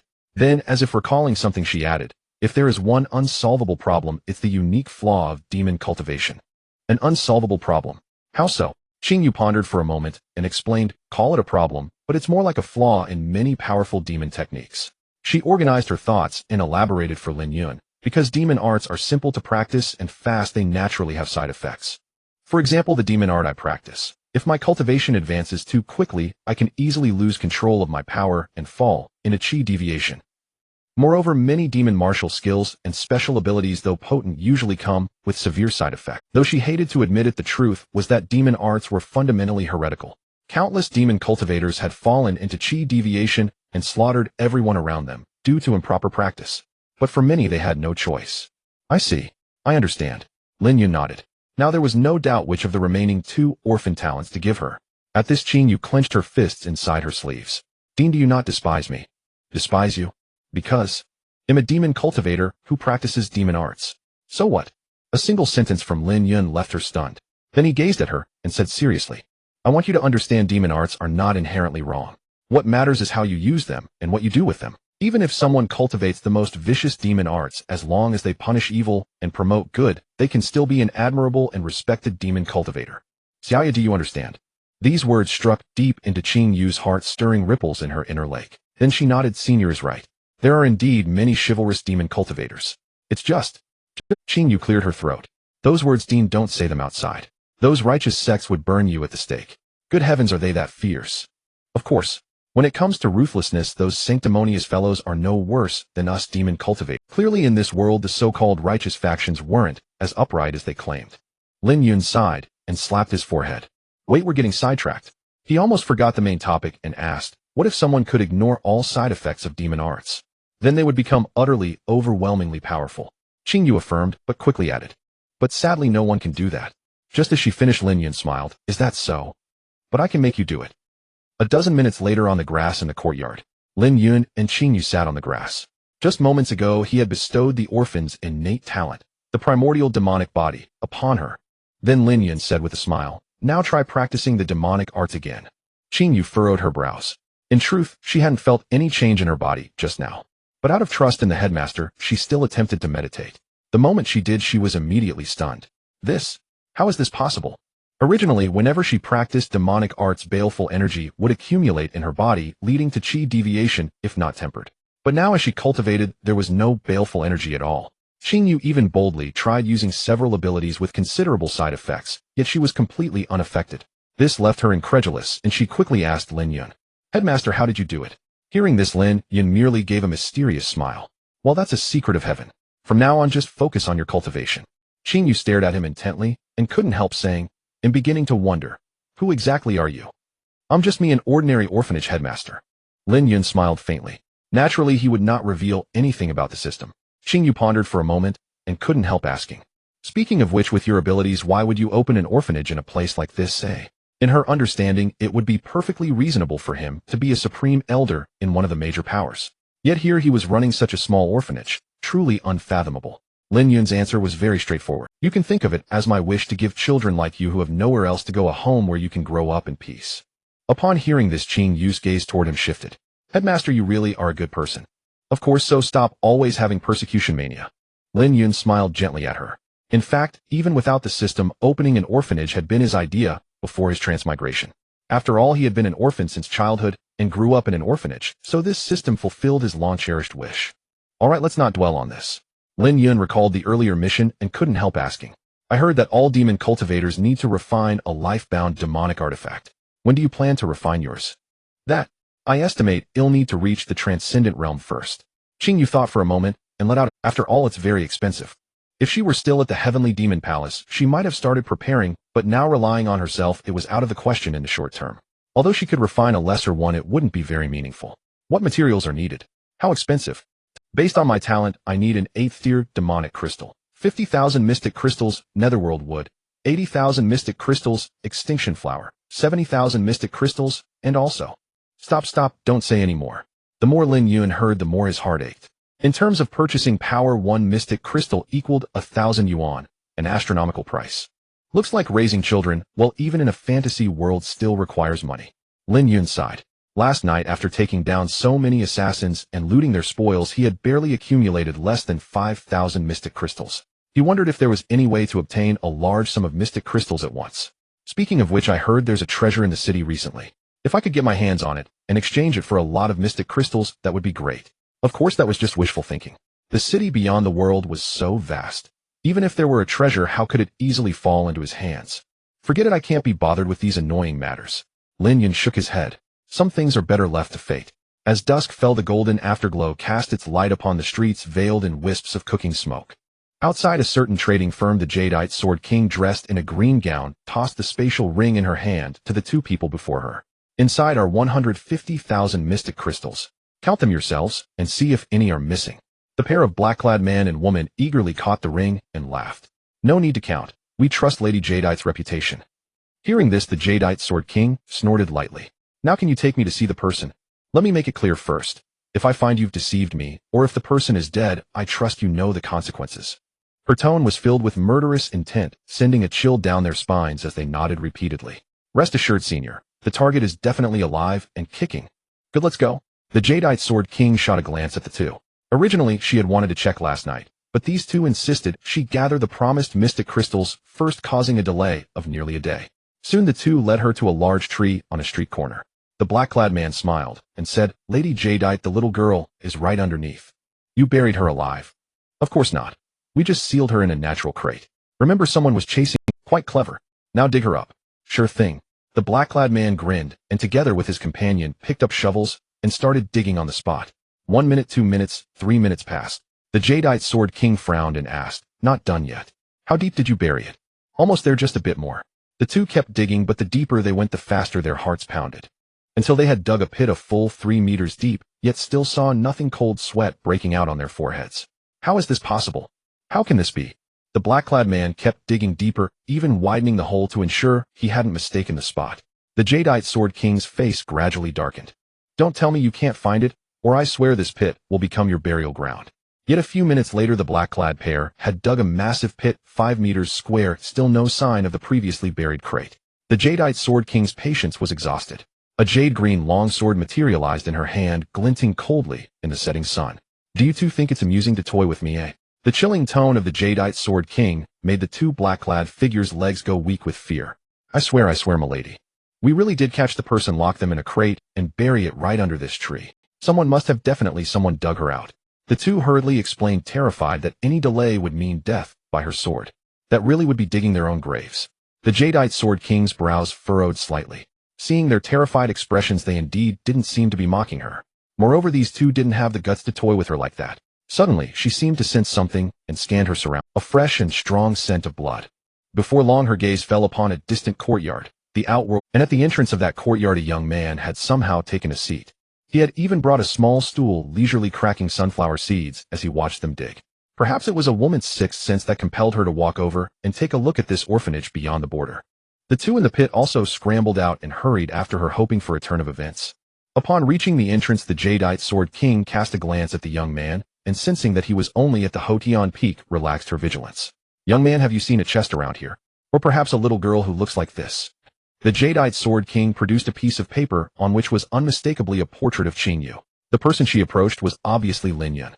In response to her inquiry, Lin Yun spread his hands and said bluntly, "No, I don't know." He was still being cautious. Though he intended to eliminate the kidnappers who had taken Qing Yue at that time, they were all masked, and Lin Yun wasn't entirely sure if the two black-clad figures before him were the ones from last night. Furthermore, there was the woman of unknown identity. He planned to communicate first before deciding on the subsequent course of action. Meanwhile, the Jadeite Sword King stared at him and asked again, "Are you certain you haven't seen it?" "I am the most honest person, I never lie," Lin Yun declared with a straight face, but just as the words left his mouth, the orphanage gate behind him swung open. At the same time, a childish voice rang out. "Director, do you still need this chest? If not, I'll use it to store things." And there was Qing Yue carrying the chest from last night as she wobbled over. In an instant, six eyes met. The scene fell into silence, and the atmosphere grew somewhat awkward. The black-clad man's gaze locked onto the chest in Qing Yu's hands, and he exclaimed in shock, "Excellent. That's our natural chest. And you little girl, so you're here." As he spoke, both he and the woman beside him erupted with dense mystic qi, revealing their cultivation at the 6th or 7th level of transcendent. Qing Yu also recognized them, her face darkening. "So it's you two, the despicable scoundrels who knocked me out and took me away." In her hand, black, demonic energy coagulated as she entered a combat stance. However, Lin Yun reached out and stopped her. "Don't rush. They'll handle this." Qing Yu hesitated for a moment, then nodded. "All right, Director, be careful. Those two are quite formidable." "I know." Lin Yun smiled faintly, then turned to the man and woman before him and asked, "So are you two really human traffickers?" At this, they snorted coldly. "What if we are? It's just a means of making a living. As for you, a mere Xuantian Peak, daring to steal our prey, are you tired of living?" Faced with their contemptuous mockery, Lin Yun didn't waste words with them, simply nodding indifferently. "Indeed, someone is tired of living, but it's the two of you. Please do me the favor and die first."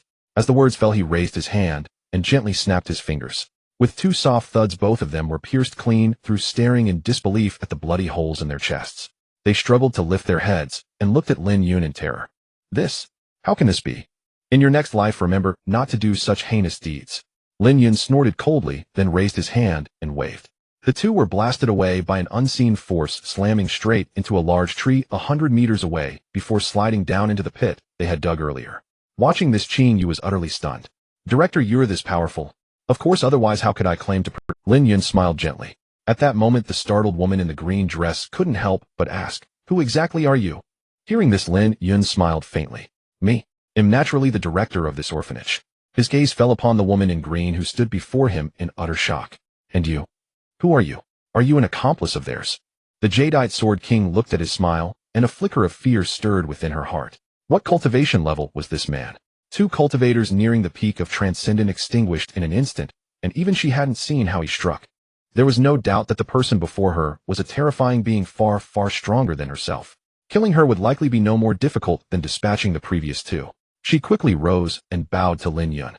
"Senior, please don't misunderstand. My relationship with those two was merely transactional." She immediately distanced herself, but didn't dare to fabricate freely, fearing that he would see through her and bring about a fatal disaster. "Transactional? Tell me about it. I only hired them to find this girl for me."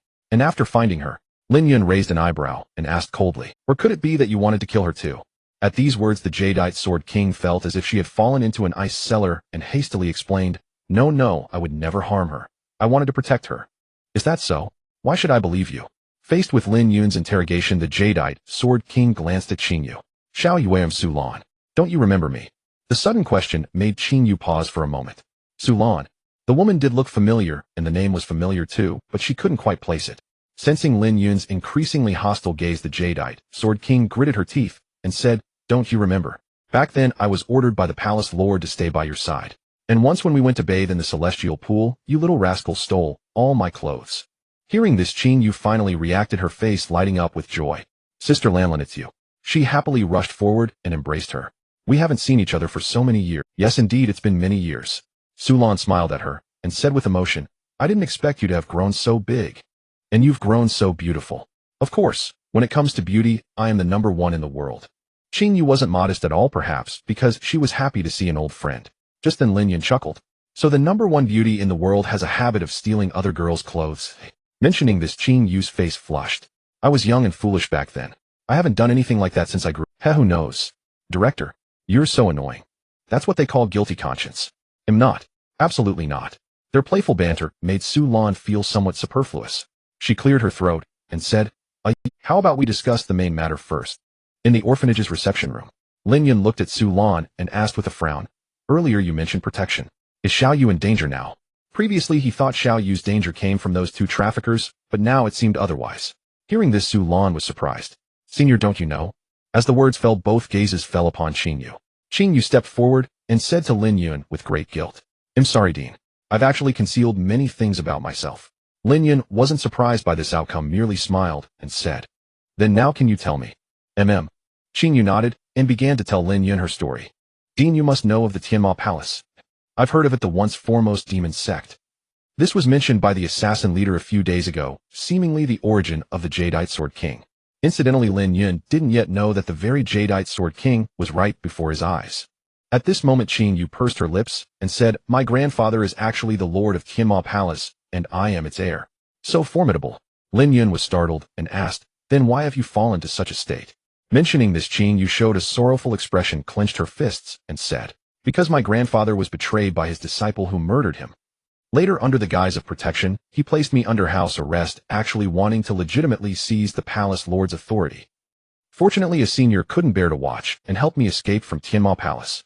Su Lan sighed and added, "People in the palace generally believe that the old palace lord passed away due to a relapse of old injuries. That's utter nonsense from that bastard. I saw with my own eyes that he killed my grandfather." Qin Yu was so angry she ground her teeth and said coldly, "Before, my grandfather was always so good to him. I never expected him to be such an ungrateful beast."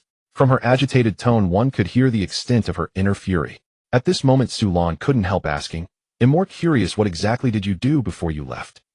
You haven't seen how frantic that palace lord is now. He's ordered to find you by any means necessary." Although controlling Qin Yu was important, it wouldn't drive him that mad, unless she did something that struck at his core. To this, Qin Yu snorted, "Nothing much, just took some things." "Oh, what things?" Qin Yu was silent for a moment, not answering. Su Lan suddenly understood and quickly smiled. "I see. If it's important, you don't need to tell me." Saying this, she patted her head and said, "This kid, you've indeed grown up." Lin Yun, listening nearby, now had a clear picture of the whole story. In short, her grandfather was betrayed by his disciple, who seized the palace lord position that rightfully belonged, and Qin Yue, who was under house arrest with the help of a senior, took away something important and escaped, and is now being frantically hunted by the current Tianma Palace lord. After summing up, he looked at Su Lan and asked, "So your stance is on Xiao Yu's side?" "Exactly." Su Lan nodded and said solemnly, "Betraying his benefactor and seizing power, I refuse to obey such a treacherous, dishonorable man. I didn't expect you to be so loyal and righteous. Of course the old palace lord was generous to me." Her expression appeared sincere, not like she was just saying empty. After understanding the whole story, Lin Yun smiled at Qin Yu. "But come to think of it, I didn't expect you to have such a Qin Yu lowered her head and said, "I'm really sorry, Dean, for concealing all this last night." Lin Yun smiled gently. "No harm done. After all, everyone has secrets, it's quite normal." "Then, can I continue to stay here?" "Why not?" Looking at Lin Yun's smile, a glistening shone in Qin Yu's eyes. "Thank you, Dean. You truly are a good person." At this, Su Lan was startled and asked, "Xiao Yu, what do you mean you intend to stay here?" It was also my grandfather's dying wish." Qin Yu nodded. "He said he once divined that I would meet my destined one here, and in the future, I would have a chance to reclaim the Tianma Palace." Hearing this, Lin Yun's mouth twitched. Wait, could this be referring to himself? But then he shook his head. He and Xiao Yu were not suitable in age. How could he be her destined one? Perhaps it was just her grandfather saying that to comfort her. "I see, I understand." Su Lan glanced at Lin Yun and said with a smile, "Besides, with this senior here, your safety is assured. It's indeed a good choice. What about you, Lan Lanjia? Why don't you stay too?" It'll pass.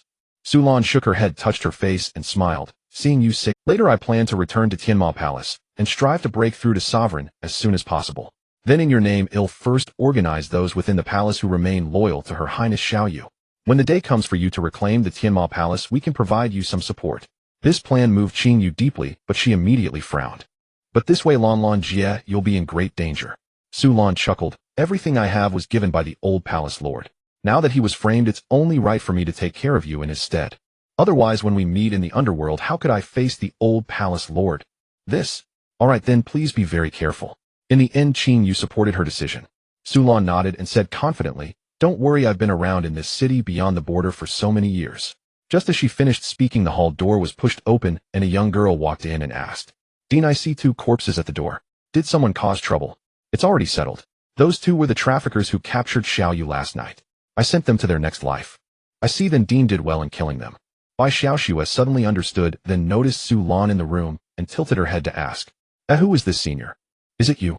Jadeite Sword King Su Lan instantly recognized the girl before her as the very one the Zhao family had wanted to kill back then. Her reaction made Lin Yun curiously ask, Miss Su, do you know her? This? Su Lan coughed lightly and shook her head repeatedly. Just looks familiar, I might have mistaken. Mistaken? How could she dare to admit that she had once sent someone to assassinate Bai Xiaoxue? It seemed the senior before her was the protector of Bai Xiaoxue mentioned in the Blood Sword Pavilion's message and the one who instantly killed their leader. Then she decisively changed the subject. By the way, things have been uneasy in the city lately. You all should be careful. Lin Yun thought for a moment and asked, because of the rumored treasure. Su Lan nodded and took a deep breath. Yes, it's said to give one a chance to become an emperor. This piece of intelligence was quite explosive. Lin Yun, Qing Yue, and Bai Xiaoxue all had their eyes light up. One must know that even across the entire continent, no Heaven Emperor realm powerhouse had emerged for many years.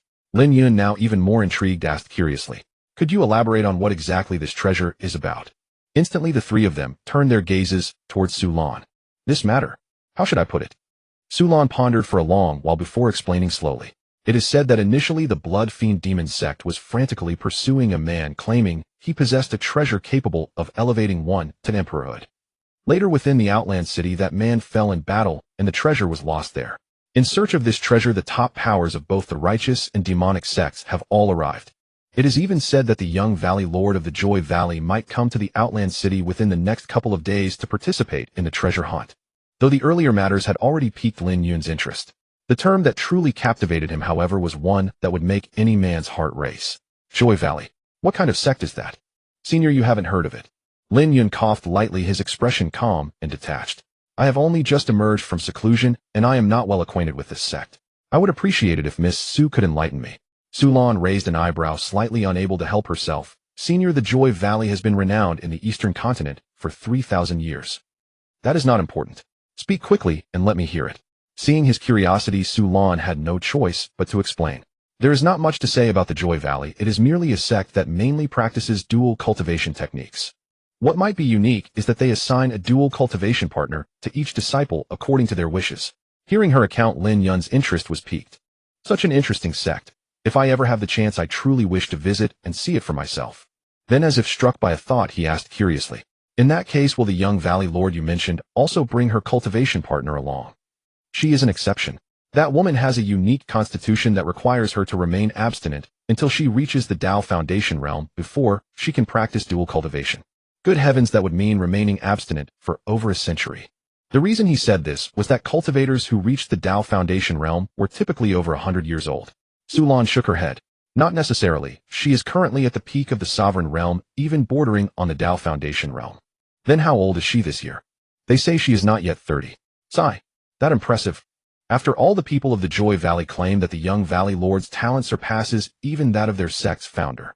With that, Su Lan let out a scoff. Moreover, with the abundant resources of the Joy Valley, even a useless waste could progress rapidly, let alone a peerless genius. Lin Yun asked with great interest, since she is so remarkable and single, she must have many suitors, right? More than many, those who wish to become her cultivation partner could fill the Outland City. Su Lan pondered for a moment before adding, come to think of it, besides the treasure hunt, it seems the young Valley Lord left the valley this time also to seek a suitable cultivation partner. With her level of power, does she even need dual cultivation? Can't she just do it herself? The moment he finished, he saw the 3 women staring at him strangely. Lin Yun paused, then coughed lightly. I was referring to self-cultivation. What were you thinking? Xulan thought for a moment and said, after all the dual cultivation technique she practices cannot advance further without a partner. Is that so? Tisk, that's quite interesting. Lin Yun wore a thoughtful expression as he added another question. What does she look like? Is she beautiful? No outsider has seen her, but it is said she is stunningly beautiful. Stunningly beautiful. Just as Lin Yun was lost in thought, Bai Xiaoxue, beside him, looked at him warily. Dean, you're asking so many details. Are you planning to take her as your cultivation partner? I'm merely curious. After all, a graceful lady is a gentleman's worthy pursuit. What about me then? Lin Yun chuckled wryly and flicked her forehead. You are what they call a young girl. Bai Xiaoxue crouched down, holding her forehead with both hands, looking pitiful as she asked. What's the difference? Of course there is. One is very capable, and the other is very criminal. Listening to the dean's explanation, Bai Xiaoxue suddenly had a flash of insight. Had the dean just implied that she was very capable? Thus Bai Xiaoxue came to a realization. I understand, Dean. I will continue to work hard. Huh? Work hard at what? Lin Yun was taken aback as he saw Bai Xiaoxue's determined expression. Surely it wasn't anything bad. Just then Xulan coughed and said, in summary, the Outland City is now a gathering of various forces. You must be cautious in your actions. We understand. Qingyuan nodded repeatedly, and Lin Yun also indicated that he had taken note. Shortly after, Xulan stated that she needed to return to the palace quickly to break through, and took her leave. Before leaving, she did not forget to remind Qingyuan. Xiaoya, listen to senior, and don't run around. Also, if you plan to leave, remember to tell me, so I won't worry about you. Qingyuan nodded, and replied, I will. A few minutes later at the orphanage. After seeing Xulan off, Lin Yun looked at Qingyuan beside him, and asked, that person earlier, do you think she can be trusted? I think so, probably. Lin Yun frowned. Xiaoya, you need to understand. In matters like this, there is no room for probably. Qingyuan pondered for a moment, and nodded. I still trust Lan Lan a great deal, even though it's been years since we last met. How well do you know her? Or rather, do you truly know her? Well, but she was an orphan raised by my grandfather. My grandfather gave her everything. I don't think she would betray me. Lin Yun furrowed his brow. I advise you to be a bit more cautious. I have a feeling she is hiding something from you. As for gratitude, wasn't your grandfather also immensely kind to that disciple of his? And what happened in the end? This. Qingyuan fell silent, eventually seeming to admit the point. Now that she thought back, a considerable number of those who betrayed the demon sect were people her grandfather had once helped. She pursed her lips and nodded. I understand, Dean. I will be careful. Good. Then settle down here in peace. Cultivate diligently, and strive one day to reclaim the demon sect. Yes, I will. Qingyu's voice was resolute, and a fierce glint flashed in her eyes. I will not only reclaim the demon sect, but also make every traitor pay the most agonizing price. Outside the orphanage, in a pit under a large tree, Bai Xiaoxue and Qingyuan, each with a small shovel, were preparing to bury the body of the trafficker. Wait, I almost forgot something. Lin Yun suddenly called out to them, jumping into the pit and taking off the spatial rings from both of them before waving his hand. All right, let's bury it. Other matters could be ignored, but looting was a must as they were really short on money. Upon checking the rings, Lin Yun saw that the vast space contained a whole mountain of mystic crystals. Lin Yun gasped. Wow, how many mystic crystals is this? Indeed, killing and robbing was the fastest way to make money. After a rough estimate, the total should be around 180,000 mystic crystals, a considerable sum for the orphanage. However, thinking about the millions of mystic crystals needed to create a magical artifact for Qingyuan, this amount seemed insignificant. Moreover, aside from her, as Bai Xiaoxue's cultivation improved, she too would need a suitable weapon, which would also require a significant amount of mystic crystals. In the end, Lin Yun summed it up in one sentence. Raising children really burns money. In the following days, nothing else happened, and the Zhao family did not send anyone again. Lin Yun felt a bit regretful thinking about the possibility of another wave of killing and looting. Meanwhile, the two girls were immersed in their cultivation, each harboring a strong desire to become stronger. The results were remarkable, for the 3 high-tier martial skills granted were all mastered by Bai Xiaoxue. As for Qingyuan, who did not use a sword, she chose to learn the other 2. In addition, Lin Yun obtained a method for concealing cultivation and aura from the rings of the 2 traffickers. Once learned, the user would be difficult to detect by others unless they initiated an attack focusing on the element. This practical martial skill was also passed on to the 2 girls for them to learn. In the blink of an eye, a month had passed. Thanks to the continuous efforts of the 2 girls, Lin Yun's advancement was quite substantial.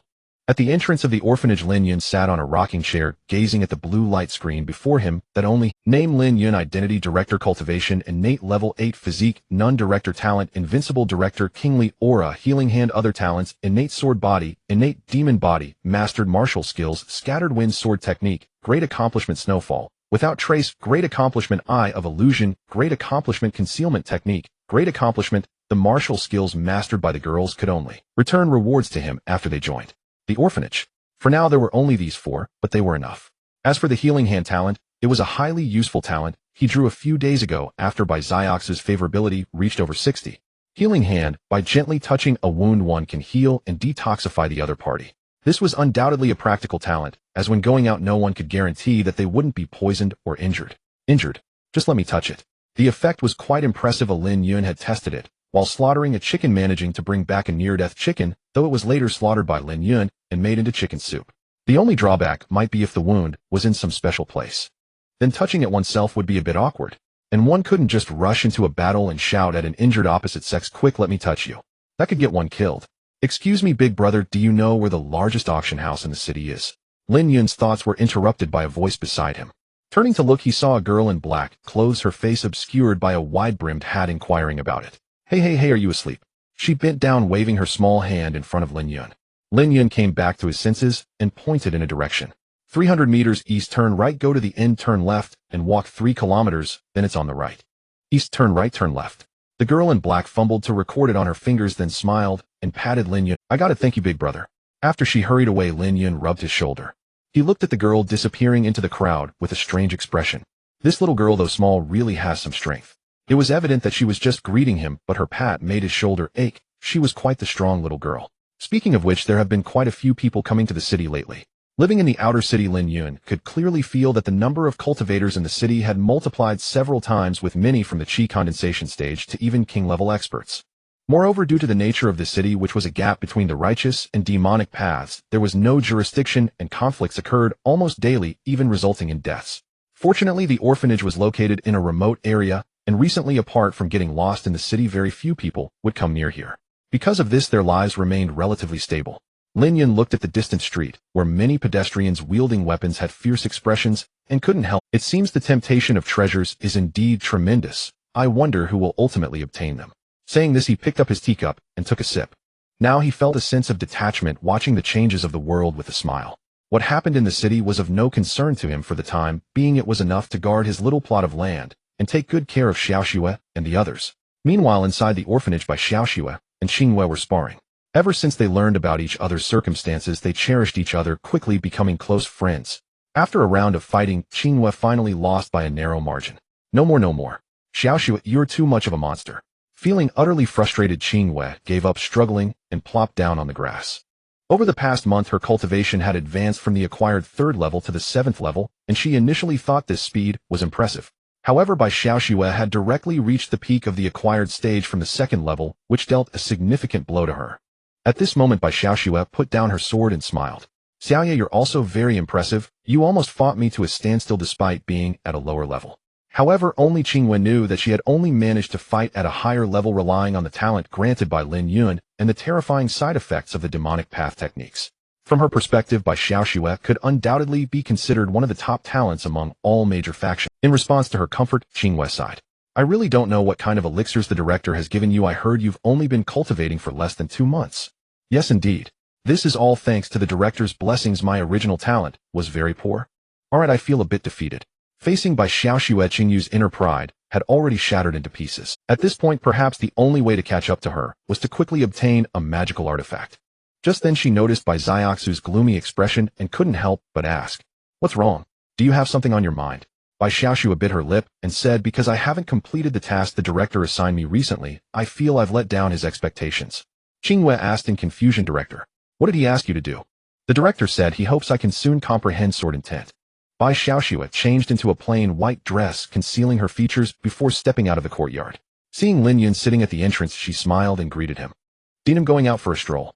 Lin Yun glanced at Bai Xiaoxue, barely recognizing her at first, then nodded. "Be careful not to draw any attention." Lately they occasionally went out, and Lin Yun had grown accustomed to it. Although going out carried some risk, they were not caged birds. They could not remain confined to the courtyard forever. They had to face danger to truly grow. "Emil, be careful." Bai Xiaoxue waved her hand and bounced out the door. Due to the news of a treasure, the central streets of the outer city were bustling with cultivators from various factions and independent practitioners. Bai Xiaoxue paid them no heed. She moved through the crowd, her mind constantly fixed on the matter of the Absolute Sword Valley. "I wonder what it looks like." Can it really help me comprehend sword intent? Her heart was full of anticipation. If she succeeded today, she could return and seek praise from the dean. Of course, it would also bring her one step closer to her revenge. But lost in her fantasies, she forgot she was still on the street and accidentally bumped into someone. She snapped back to reality and quickly bowed to apologize. I'm so sorry, I was daydreaming. When Bai Xiaoxue looked up, she was stunned. Before her stood a woman in a white dress, a bamboo hat on her head, and even a veil beneath it giving her an ethereal, otherworldly aura. But what was most striking was her enviable figure, especially the perfect curves that explained why Bai Xiaoxue's head had bumped into something so soft.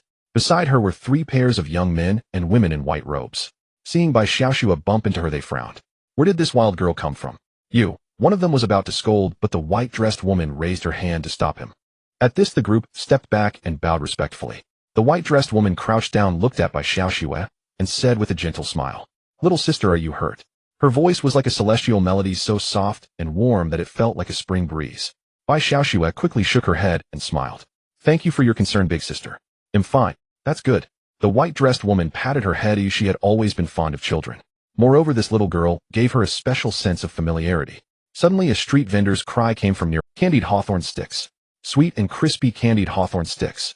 The white-dressed woman stood up and waved to the vendor. "Give me one. Give me 3 sticks. Coming right up. That'll be 3 coppers." The vendor took down 3 sticks and handed them over with a smile. The woman raised her hand, and a spirit crystal flew out of her sleeve, floating before the vendor, startling him. "I have no silver, take this instead." The vendor's eyes gleamed. He accepted the spirit crystal and bowed repeatedly in gratitude. Thank you, my lady." That single spirit crystal was enough for him to return home early and improve the meals for his wife and daughter. After the excited vendor left, the white-dressed woman held out the candied hawthorn sticks to Bai Xiaoxue with a smile. "These are for you." Bai Xiaoxue hesitated, pursed her lips, and said, "Big sister, I'm already an adult. Candied hawthorn sticks are for little kids." But looking at the sticks offered in front of her, she fell into thought. 3 seconds later, Bai Xiaoxue took one in each hand and said happily, "So delicious. Thank you, big sister. There's another one. I can't hold any more. You have it, big sister." "All right then."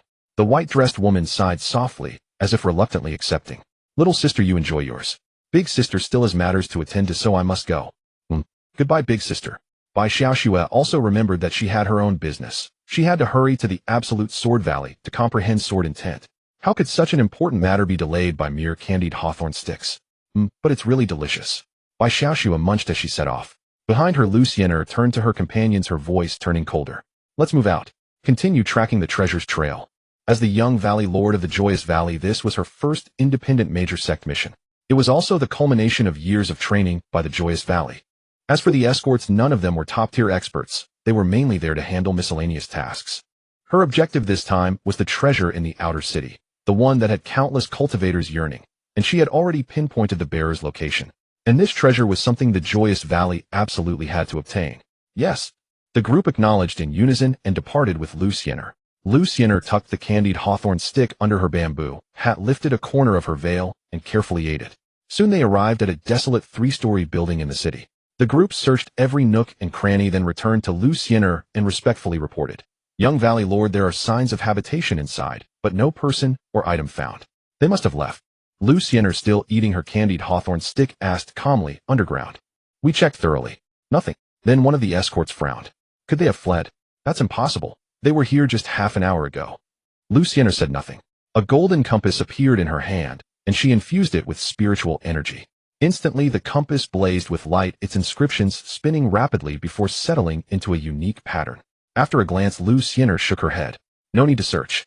That person has left the city." The escorts frowned. "We're outside the city. Judging by the direction, it's near the Absolute Sword Valley." Hearing this, the group perked up. "Great. Let's pursue them now." At that distance, they could catch up in no time. However, Lin Yun put away the compass and said to them, "This time you stay in the city and wait for my news." "Huh? Why?" Seeing their confusion, Lin Yun gazed into the distance. "I have a feeling this treasure won't be easy to obtain. I must be cautious. I may not be able to protect you all." The escorts exchanged glances, understanding the gap in strength between them and their young master. "Very well, we'll wait for you at the Joyful Inn." Lin Yun nodded slightly, then stepped into the air. A sapphire blue sword materialized beneath her feet, carrying her into the sky like an arc of light. Countless people in the outer city looked up, stunned by the soaring sword light. Even from miles away, they could feel its terrifying sword intent. Surely the person on that sword was even more fearsome than the previous thunderclap sword emperor. And near the joyous valley party in a dark corner a dwarf-like man smirked. He took out a transmission talisman and inscribed a message: "The fish has taken the bait. Prepare quickly." Xuantian detected that the person carrying the treasure was located in a mortal town near the Xuantian Valley. When she arrived, the target had not moved at all, as if deliberately waiting for her. To her left lay the legendary Xuantian Valley. As Xuantian approached the nearby town, she found it enveloped in an eerie silence. Blood and corpses greeted her eyes. Men, women, and children lay scattered throughout the town, the thick stench of blood nauseating. Walking along the main road, Xuantian gazed at the bodies around her. All were fresh, clearly just killed. Many had been busy indoors when a sudden force pierced their hearts. Some faces were frozen in terror, others in bewilderment, unable to comprehend what had happened. The entire town reeked of death. As Xuantian reached the town center, a black figure gradually materialized on a rooftop behind her. He carried a blood-red scythe on his shoulder and spoke with a smirk. "Impressive young Valley Master. Bold indeed to come alone." Xuantian ignored him, quietly gazing at a nearby residence. It was a family of three. The wife was mending her husband's coat on the bed. The husband had just returned from work, carrying a warm roast duck and a box of rouge. The young daughter eagerly greeted her father at the door. But this idyllic scene had vanished. Now only the woman's corpse lay on the bed, while at the doorway the father and daughter had been struck down together.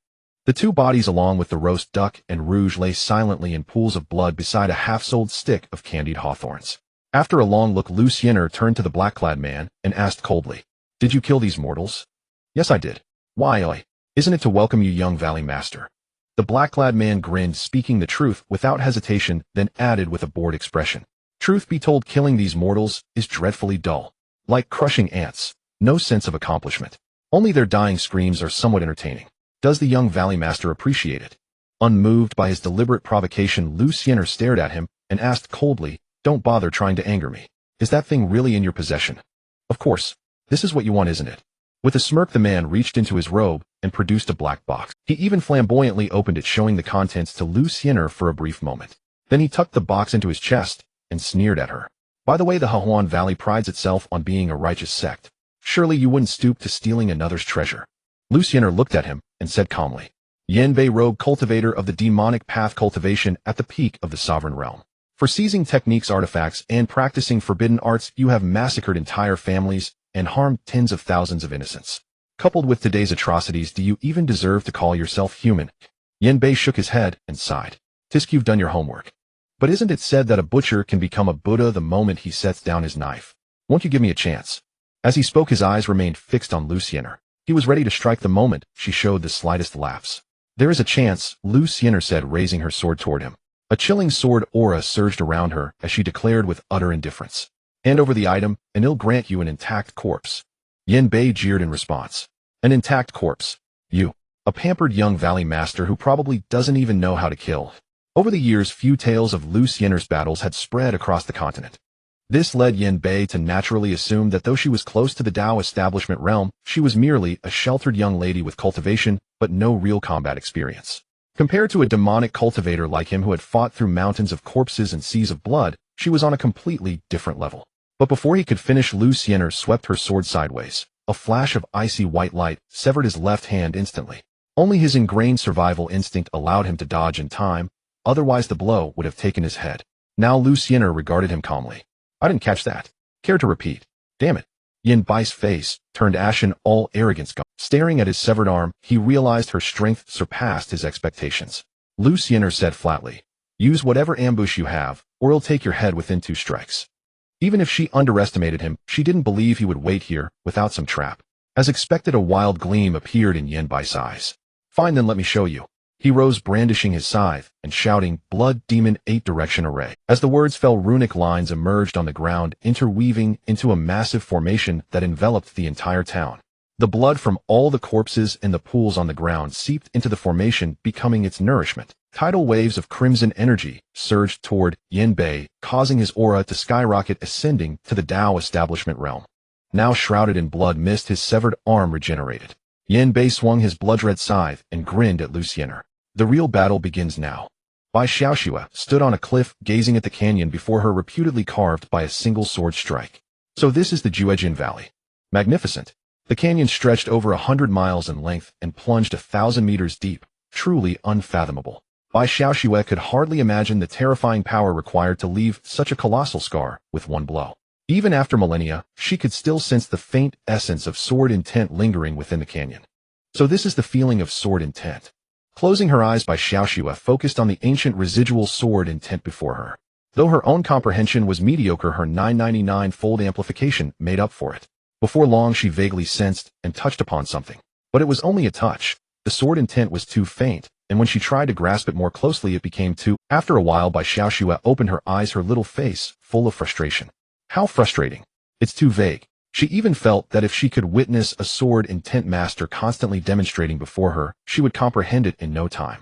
But where could she find such a powerful swordsman wielding sword intent?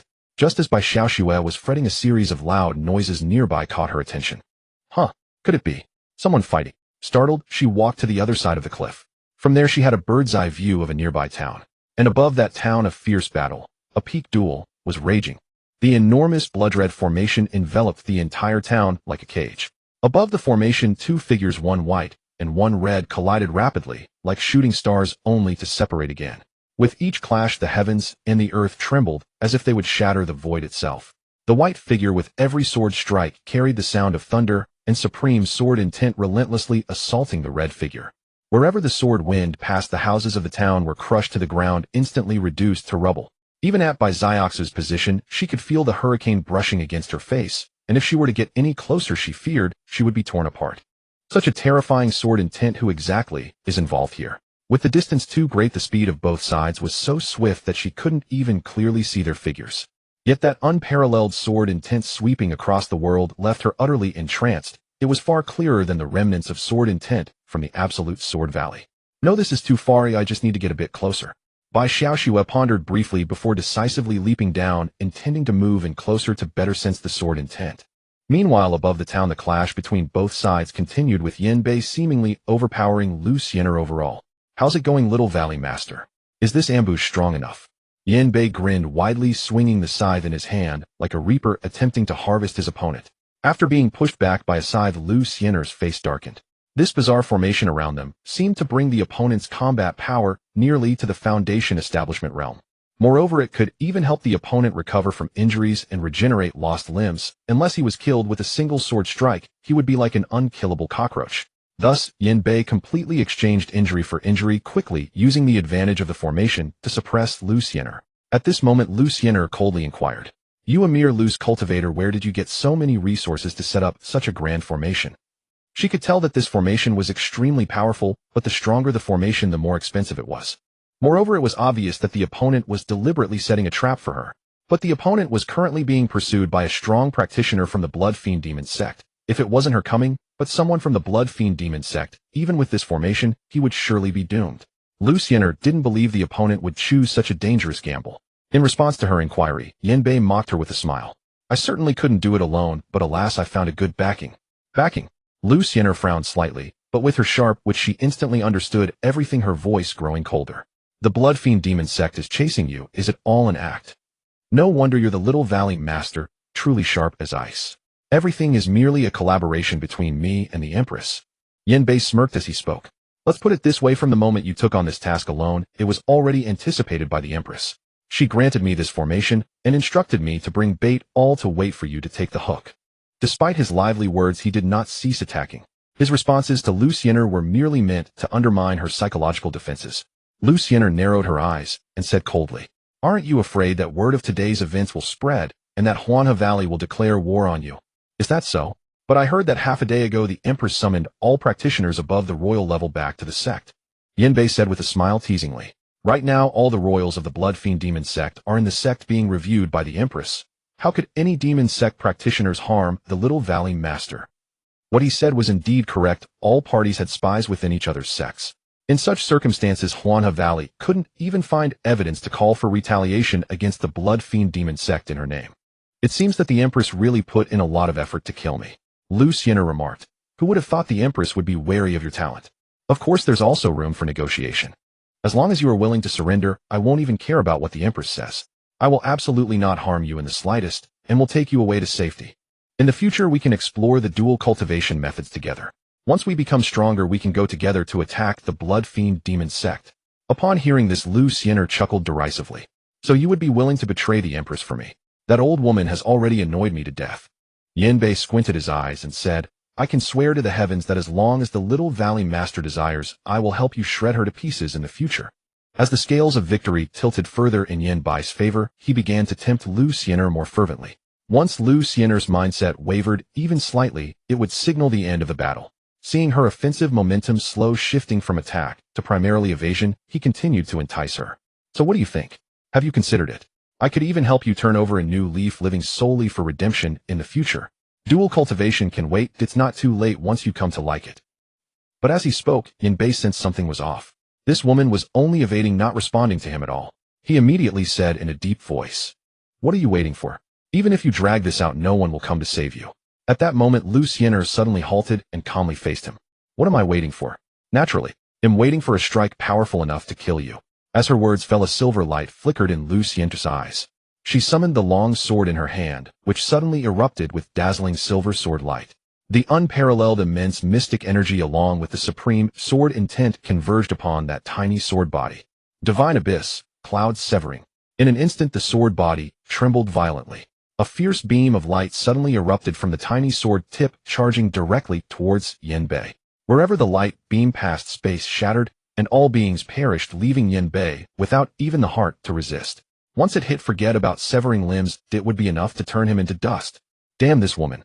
In that moment Yin Bei was truly scared. This woman was far too exaggerated. Without a second thought, he had to resort to the means he most wanted to avoid. Blood fiend, 8 directions explode for me. As the words fell, the blood mist enveloping the entire formation rapidly collapsed like a black hole, condensing into a small point.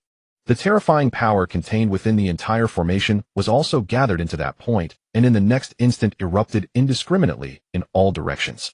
Nearby, Bai Xiaoxue, who was watching the battle, saw the blood-red tide accompanied by a terrifying hurricane sweeping away everything within miles. Fortunately, Bai Xiaoxue had already hidden in a pit, so she wasn't blown away by the aftershock. As the blood-red tide dissipated, Bai Xiaoxue poked her head out to look. There was not a single person left in the sky, and it was quiet for a long time. Is it over? Bai Xiaoxue pondered for a moment before deciding to go take a look, thinking that maybe she could pick up some dropped treasures. Before long, when she arrived in the town, to be precise, it left behind a super pit several 100 feet wide. At the bottom of the pit lay a woman in white and a man in black with their weapons scattered on the ground far away. What was shocking was that despite their extremely weak auras, they were still alive. Clearly the sudden explosion had caused Lu Xiener's lethal strike to go awry. Both of them coldly stared at each other, but unfortunately neither could move. At this time, they were both severely injured, and their mystic energy was completely depleted. Now, it was a matter of who would faint first, or recover some mystic energy to kill the other. Just then they both noticed Bai Xiaoxue nearby. Upon seeing it was a little girl, Yin Bai's eyes lit up, and he hurriedly suppressed the pain to shout, "Little sister, please help me kill her. I'll give you anything you want." Bai Xiaoxue glanced at Yin Bei, then turned her gaze to Lu Xiener, and was momentarily stunned. You both recognized each other at once, and both were startled. Yin Bai's heart skipped a beat. Oh no, these two seem to know each other. What are you doing here? Lu Xiener exclaimed, both surprised and delighted, as if she had glimpsed a ray of hope. I've been cultivating in Xuantian Valley, and came over when I heard the noise, Bai Xiaoxue explained. Lu Xiener hadn't paid attention to her strength before, and was surprised to find she was a cultivator. Her eyes lit up as she said, "Perfect. That man over there is a heinous demon cultivator. While he's immobilized, please kill him for me. Afterward, the Huan Valley will reward you handsomely." At that moment she was so weak that she couldn't even open her spatial ring, placing all her hope on Bai Xiaoxue. Demon cultivator. Bai Xiaoxue frowned and looked at Yin Bei. The latter's expression darkened, but he quickly deduced that the two weren't very close. He immediately countered in a deep voice, "Don't be fooled by this woman. She's the real villain." With that he produced a small black box from his bosom and tempted her further. "If you help me, I'll give you this treasure that can help one attain the chance to become an emperor." Startled by Xiaoxue, "Is it from the legendary city beyond the realm?" "Exactly. Kill her, and he'll give it to you. I swear by the heavenly Tao." "Don't listen to his lies. If you kill me once he recovers, he'll surely slay you and take back the treasure." Just then Bai Xiaoxue condensed a long sword in her hand, making both parties tense up instantly. Their fates now rested on a single swing of this young girl's sword. Bai Xiaoxue, however, showed no hesitation as her body erupted with a remarkably profound spiritual energy, astonishing both of them. This little girl was at the Hotian Peak. Could she be an extraordinary, unparalleled genius from some superpower? Then Bai Xiaoxue turned to Yin Bei. "I quite like this treasure." Seeing her interest, Yin Bei grinned. "Excellent. Strike now. Kill her." Bai Xiaoxue nodded, but before Yin Bei could rejoice, she said calmly, "But if I kill you, won't the treasure still be mine?" Yin Bai's mouth twitched. Wait, wasn't she acquainted with Lu Xiener? Shouldn't she be an innocent girl? How could she be so unscrupulous just like him? Hold on, one must be honest. But before he could finish, Bai Xiaoxue swung her sword at him, sending panic racing through his heart. Damn it! Blood Demon Barrier. In an instant, a thin blood-colored barrier materialized before him, blocking Bai Xiaoxue's blade. But forcing his blood essence to conjure this defense, even if he survived, would essentially cripple him. Yet at this critical juncture, he had no other choice. Now beyond pretense, Yin Bei glared furiously at Bai Xiaoxue. You little wretch. Once I recover a bit, I'll grind you all into dust. At that moment, Lu Xiener urgently reminded her, little sister, his shield is fragile. Use your strongest strike to break through. Hearing this, Yin Bei sneered at Bai Xiaoxue. Who do you think you are, a mere girl to shatter a king's defense? Give up and run while you can. Inwardly, he felt relieved. This girl was young and likely hadn't learned any powerful sword techniques. The barrier would hold long enough for him to recover. But in the next instant, Bai Xiaoxue raised her sword. Wind breaks the remnant clouds. Suddenly a gale howled around her, a surging whirlwind converging on her blade, then surging like a massive wave toward the blood-colored barrier. With a thunderous crash, the blood demon barrier shuddered violently. Yin Bai's eyelids twitched, his heart leaping into his throat. Heavens! This is an earth-grade sword art. And judging by its power, it seemed to be at the mid-grade or even high-grade earth level. Fortunately, Bai Xiaoxue's cultivation was still weak. Though her repeated wind breaks made the barrier tremble, it wasn't enough to break it. 30 seconds. At most 30 more seconds, and he would be able to move again. What delighted him even more was that after those strikes, Bai Xiaoxue was panting heavily, drained from the exertion. It's still not enough. Bai Xiaoxue frowned. The remnant wind sword art was powerful, but its consumption was far too great for her. If she dragged on, she would deplete her spiritual energy entirely. And more importantly, the other two would soon recover. No, I mustn't rush. Bai Xiaoxue forced herself to calm down and murmured inwardly, Remember the feeling of that sword intent just now. She slowly closed her eyes, attempting to comprehend sword intent on the spot. Seeing her cease her attack, Yin Bei assumed she had given up. His joy soared. Soon, very soon, he would. Nearby, Lu Xiener's brows knitted beneath her veil. What was this girl waiting for? 1 second, 2 seconds, 3 seconds. Just a moment before Yin Bai's spiritual energy was about to recover, Bai Xiaoxue suddenly opened her eyes. That's it. At the same time, an immensely sharp and dominating aura erupted from her, soaring into the sky. As they sensed this aura, both Lu Xiener and Yin Bei were nearly petrified. Almost in unison, they gasped, impossible. This aura was unmistakably the extreme sword intent. Yet how could it manifest in a mere child of mere Xuantian peak cultivation, barely over 10 years old? At that moment, Bai Xiaoxue gripped her sword once more and shot a fierce glare at Yin Bei. Wind breaks. The remnant clouds. Though it was the same move now infused with extreme sword intent, it transformed into an invincible beam of sword light. The blood demon barrier that had held firm for so long was shattered in an instant. Bai Xiaoxue's petite figure stood before Yin Bei, her blade already pierced through his heart. The sword energy within instantly shredded his internal organs to pulp. Even in his final moment, disbelief lingered in Yin Bai's eyes. Bai Xiaoxue watched the figure crumple into a pool of blood, her own body trembling. She too found it hard to believe. I actually did it. She had truly comprehended sword intent. She had, in a sense, made history. And all of this was thanks to the opportunity given to her by the dean. Thinking of the dean, Bai Xiaoxue turned her gaze to the black box lying in the blood-stained ground along with Yin Bai's spatial ring. If I give these to the dean, he'll likely be pleased.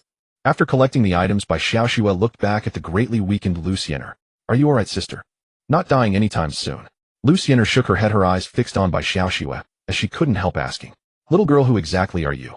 Faced with Lu Xiener's inquiry, the cautious Bai Xiaoxue did not answer, but instead asked, Senior, you just said you're from the Hahuan Valley. Hearing this, Lu Xiener endured the intense pain all over her body and nodded. That's right. I am the young valley lord of the Hahuan Valley, Lu Xiener. Upon learning her identity, Bai Xiaoxue's little face showed a peculiar expression. So it's this woman.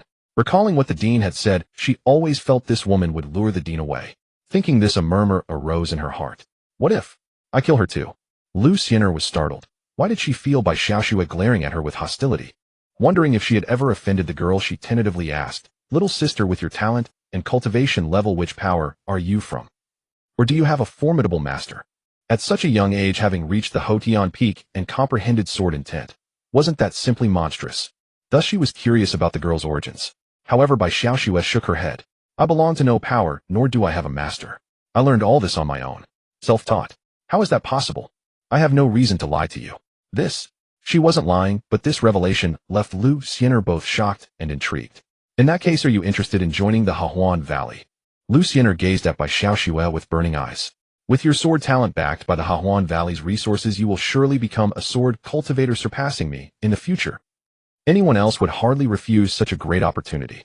In her view, there was no reason for the girl to decline either. Bai Xiaoxue hadn't expected to be valued so highly and fell into contemplation. But before she could give an answer, a thud was heard, and the Lu Xin'er before her collapsed. Senior, Bai Xiaoxue quickly stepped forward to examine her, only to find that she had fallen unconscious from severe injuries. Speaking of which, her wounds were indeed grave. During the earlier suppression, the blood scythe had left many cuts on her body. Coupled with the final explosion, both internal and external injuries had reached a critical state. Most of her white dress had been dyed red. No, this is... As Bai Xiaoxue observed the many wounds on her body, she saw black qi continuously corroding her flesh. Initially, she thought it was merely severe injuries. But now it seemed the scythe bore a certain toxin. If left untreated, her life would be in danger. Unable to handle it herself, she could only pin her hopes on the dean. However, the problem was how to bring her back. Carrying her back would attract too much attention, and they might be targeted en route. After thinking for a long while, her eyes suddenly lit up. Right, I've got it. Within the orphanage in the outer city, Lin Yun, who was training with Qing, suddenly heard a system prompt in his ear. One of the orphan nurturing tasks is complete. Lin Yun was taken aback, then realized that Bai Xiaoxue had already comprehended sword intent. This girl actually did it.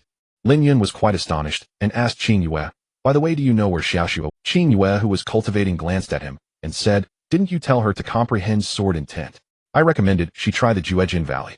As she spoke, she couldn't help but complain, "Speaking of which, Dean, your request is really too demanding." Hearing that, Lin Yun smiled. What if she is truly gifted? How could she comprehend sword intent at her cultivation level? What if she really does comprehend sword intent today? At his words, Qing Yu pouted. "If that happens, I'll massage your legs and be your maid for a whole month." "You said that?" This princess never lies." Qing Yu put her hands on her hips, looking extremely confident. Not long after, Bai Xiaoxue's voice came from the entrance. "Dean, I'm back." Hearing this, Lin Yun and Qing Yu both went over, intending to ask about sword intent, but instead saw Bai Xiaoxue staggering back, holding the natural box that had previously contained Qing Yu. Lin Yun gave her a puzzled look. "Xiaoxue, what act are you putting on now?" As he spoke, Bai Xiaoxue placed the box down with a thud, took a deep breath, and said urgently, "Dean, hurry and save someone." Who? Suddenly, Bai Xiaoxue opened the natural box, revealing a veiled woman drenched in blood and barely breathing. "Wow, Xiaoxue, which pile of corpses did you drag her from?" Bai Xiaoxue got straight to the point. "This woman is Lu Xin'er, the young valley lord of the Hahuan sect." Hearing this, Lin Yun and Qing Yu were both stunned. "Her? How did she get so badly injured?" As he spoke, Lin Yun reached out and removed the blood-stained veil from her face. Oddly, it was quite hard to take off. But once removed, the exquisitely beautiful face beneath left Lin Yun momentarily dazed. Especially in her current state, she had a special poignant beauty, like a flower on the verge of withering. "Wow, I have to say she is truly beautiful." As soon as the words left his mouth, he felt Bai Xiaoxue's displeased gaze and Qing Yu's scornful look. "Dean." Hearing this, Lin Yun coughed lightly. "Let's get down to business. What happened exactly?" "It's a long story. Can you save her?" "This? She is indeed severely injured." Lin Yun pondered for a moment, then decided to give it a try. "Alright, I'll try." Lu Xin'er's injuries were serious, internal, external, and poisoned. The most fatal was the poison accompanying the external wounds. If not treated soon, she might not survive half a day. So he could only pin his hopes on his newly acquired healing hand. "Xiaoxue, go buy her a new set of clothes. Xiaoya, boil some hot water." They both agreed and set off. However, before leaving, Bai Xiaoxue looked at him suspiciously and said, "Dean, she's still innocent. You must not do anything lecherous." "Do I look like someone who would take advantage of others?" "Well, a little. Get out, get out." Bai Xiaoxue stuck out her tongue adorably and then trotted out. Meanwhile, Lin Yun picked Lu Xin'er up and carried her to his room, intending to give her a full-scale treatment. Shortly after, Lu Xin'er seemed to wake from a dream, but her consciousness was very hazy.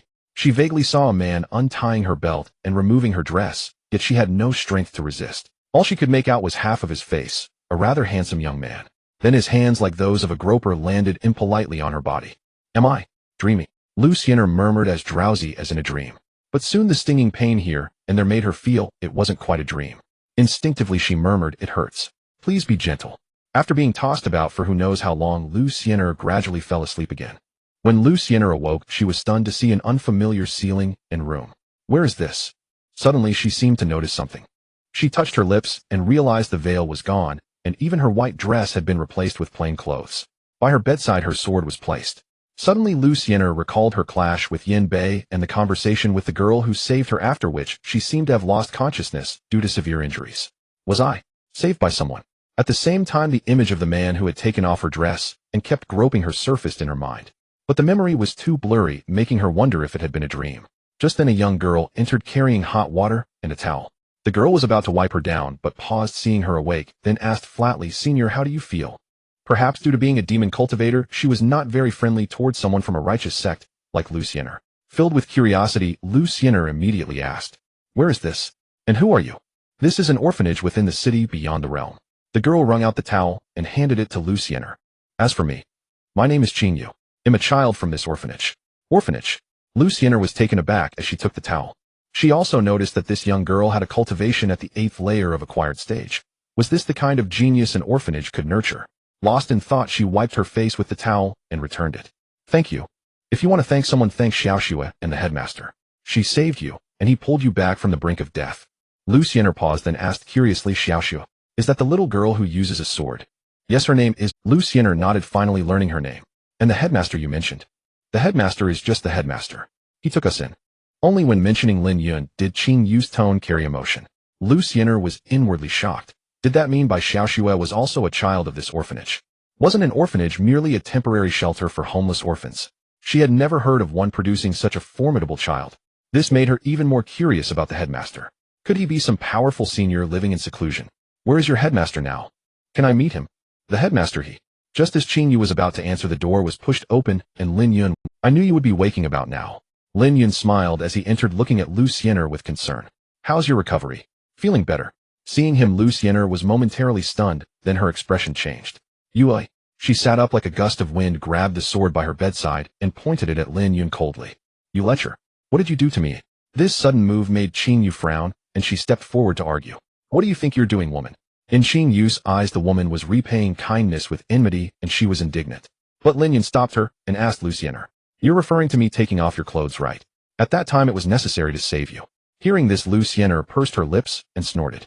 "So you groped me all over? That was also to save me? If I say yes, would you believe me?" "I do believe it. That would be a miracle." At her words, Qing Yu looked at Lin Yun with a strange expression. "Headmaster, weren't you supposed to keep things clean?" Lin Yun coughed lightly and explained, "Heaven is my witness. I was truly healing her. Otherwise, how could she have recovered so quickly? If that's the case, then treat me again. Let me see it." Lu Xin'er spoke coolly, then reached out and sliced her palm on the sword's edge, causing blood to flow freely.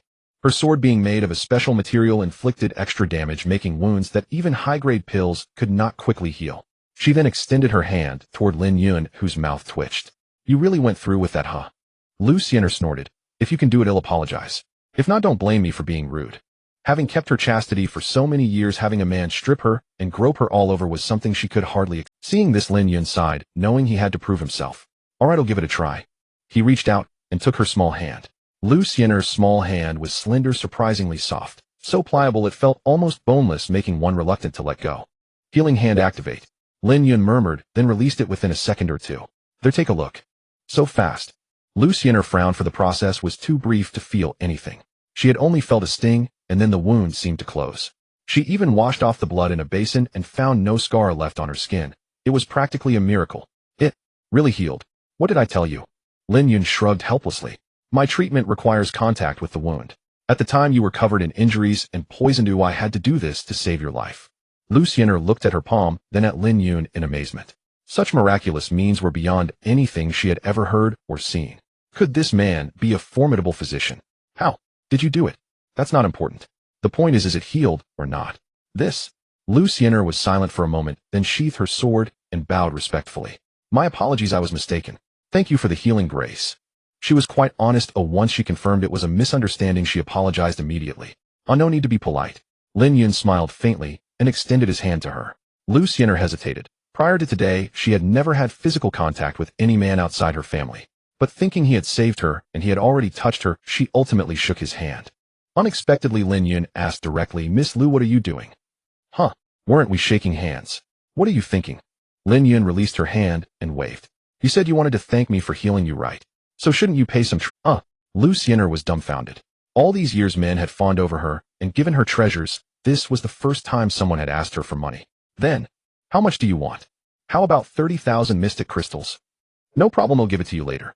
Lu Xin'er agreed readily, causing Lin Yun's heart to skip a beat. Bad I asked for too little. But since the price had been set, even he felt embarrassed to ask for more on the spot. At that moment Lu Xin'er was studying him as she spoke. By the way, I am Lu Xin'er, the young valley lord of Hahuan Valley. May I ask your esteemed name? Lin Yun smiled faintly. Just call me Lin Yun. Upon hearing this, Lu Xin'er searched her memory. She was certain she had never heard of any formidable senior or physician by that name. I heard you were the director of this orphanage. That's right, just doing some good deeds. I see. Young master is truly virtuous. Lu Xin'er nodded approvingly, her fondness for him growing. Then thinking of Bai Xiaoxue, she couldn't help asking. So was that Sister Xiaoxue's sword technique also nurtured by you? I only imparted the sword manual to her, she figured out the rest herself. How is that possible? At her age, how long could she have practiced? Perhaps that's what a genius is. Lin Yun smiled, gazing at Lu Xin'er. Just like you, Miss Lu. Lu Xin'er shook her head. If she truly taught herself, I might indeed not be able to match her. To achieve such mastery at her age, through self-study, truly monstrous. She pondered for a moment and asked tentatively. But since she is so gifted, would the director consider letting her join our Hahuan Valley? In truth, Lu Xin'er did not hold out much hope, as she didn't think he would willingly part with such a prodigy. However, Lin Yun chuckled lightly. I have no objection, but it depends on whether that girl Xiaoxue is willing. Just then light footsteps sounded from outside the door. Director, I've finally fully mastered the sword intent. Bai Xiaoxue's cheerful voice came from outside, followed by her pushing open the door and bounding in happily. Director, were you just talking about me? As soon as she entered, she leaned close to Lin Yun like an effect. Lin Yun smiled and patted her head. Timely indeed. We were just discussing you. Look, Miss Lu, whom you brought back has awakened. Lu Xin'er smiled at her. Little sister, thank you for saving my life earlier. Bai Xiaoxue waved her hand. No need to mention it. I also thank you, senior, for displaying that sword intent. If not for that battle, she would have needed more time to comprehend sword intent. Moreover, it allowed her to bring back a peak emperor-level cultivator's spatial ring for the director. By the way, little sister, have you considered the proposition I mentioned last time? Lu Xin'er looked at her expectantly. If you join, I swear as the young valley lord that the valley will pour all its resources into you. In the future, you will definitely become a sword cultivator far more powerful than I. However, Bai Xiaoxue shook her head directly. Sorry, I'd rather stay. After all, the director gave me everything, and I want to repay him. Upon hearing this, Lin Yun said with a smile, Xiaoxue, what I truly hope is that you follow your own heart and make a choice you won't regret. Follow my heart. Bai Xiaoxue was startled, then after a moment of contemplation, she said firmly, then I am even more unwilling. This? Why? Lu Xin'er thought the terms she offered were already extremely generous. Bai Xiaoxue pursed her lips. Because joining would mean I have to choose someone for dual cultivation, right? Well, that is true. After all, most secret arts of Hahuan Valley are based on dual cultivation. Even someone with her unique constitution would eventually need to rely on dual cultivation to advance further. And if Bai Xiaoxue joined, it would naturally be better for her to start dual cultivation early. So, I don't want to dual cultivate with anyone else. This? Very well. Lu Xin'er sighed. If she truly resisted dual cultivation, then Hahuan Valley was indeed not suitable. Bai Xiaoxue pursed her lips. I'm sorry. In any case, I appreciate your kind intentions, senior. It's fine. It is your freedom to join or not. Lu Xin'er smiled faintly. As for me, I must truly thank you this time for saving my life. Upon hearing this, Bai Xiaoxue smiled and nodded, then extended her small hand. Seeing this, Lu Xin'er shook it. But then Bai Xiaoxue asked in confusion. Senior, what are you? Isn't this a handshake? No, it's not. Then what is? As soon as she spoke, Lu Xin'er froze, feeling an inexplicable sense of déjà vu. Sure enough, Bai Xiaoxue rubbed her hands together and grinned. Senior, didn't you say earlier that if I helped you there would be a generous reward? That's true. What do you want? How about 60,000 mystic crystals. Lu Xin'er's expression turned odd, and she couldn't help but glance at Lin Yun. Say, did you two plan this together? Lin Yun coughed lightly and shook his head repeatedly. How could that be? I swear absolutely not. Haha. Lu Xin'er looked unconvinced. Beside her, Bai Xiaoxue tilted her head in puzzlement. In the end, Lu Xin'er nodded. All right, I'll give you the mystic crystals. Great. Thank you, senior. 60,000 mystic crystals for my own life. Not a bad deal. Strictly speaking, it's 90,000. Qing Yue, standing nearby, silently added successfully, making Lu Xin'er feel a pang of pain. 90,000 mystic crystals were most of her personal savings over the years. But since she had already given them, she had to appear generous, otherwise it would be a waste. Even at 90,000, these mystic crystals were worth spending. After all, over the years, the resources Hahuan Valley had invested in her had already exceeded 10 million. By the way, there's one more thing I'd like to ask. Lu Xin'er looked at Bai Xiaoxue tentatively. That black box the demonic cultivator had. Are you talking about this? Xiaoxue gave it to me when she came back. At that moment Lin Yun took out a black box from his bosom. It was the one that had belonged to Yin Bei. The entire box was made of a special material and reinforced with seals providing nearly impregnable protection. Lu Xiener's eyes burned with intensity when she saw it. Yes, that's it. She nodded, took a deep breath, and said, "What's inside is something our Hehuan Valley desperately needs. May I ask young Master Lin to name a price and sell it to us? I've heard the box contains a treasure rumored in the city to grant one the chance to become an emperor. Indeed, but in reality the chance is not great. Whether it's great or not, let me first see what it is." Lin Yun smiled wryly. He was quite curious about this treasure himself. Upon hearing this, Lu Xiener warned, "Young Master Lin, this box has a seal on it. Even a Dao establishment expert would find it extremely difficult to force open." "Really? That powerful, eh?" Lin Yun was startled, then gripped the box and squeezed, producing a sound like shattering glass. He then smiled at Lu Xiener. "Done. It's open." "This?" Lu Xiener's gaze froze for an instant as she stared at the seal that had been crushed by Lin Yun and the now opened box. How could this be? This guy had effortlessly shattered the seal. Dean Lin, your cultivation is actually this formidable. Lu Xiener's address of him involuntarily shifted. Lin Yun merely offered her a faint smile. "It's passable enough to get by." This remark was both modest and a veiled warning, precisely why he had waited until now to open the box. He had deliberately crushed it for her to see. So this is the so-called treasure. Lin Yun retrieved the item from the box, only to find it was a tattered leather scroll, exuding an ancient aura. The scroll also bore many archaic characters. Lu Xiener held her breath and nodded. Exactly that. At that moment, Bai Xiaoxue, who had remained silent until now, exclaimed in shock, "This is this thing, eh?" The three inside the room all turned to her, and Lin Yun asked curiously, "Xiaoxue, have you seen it before?" She clenched her fists, her delicate frame trembling as she said, "It's the thing I picked up and brought home back then." At this, both Lin Yun and Xingyu were startled. They knew of Bai Xiaoxue's past, but they never expected this to be the same as the legendary treasure. Lu Xiener was also astonished. "You're saying you once found this?" "Yes.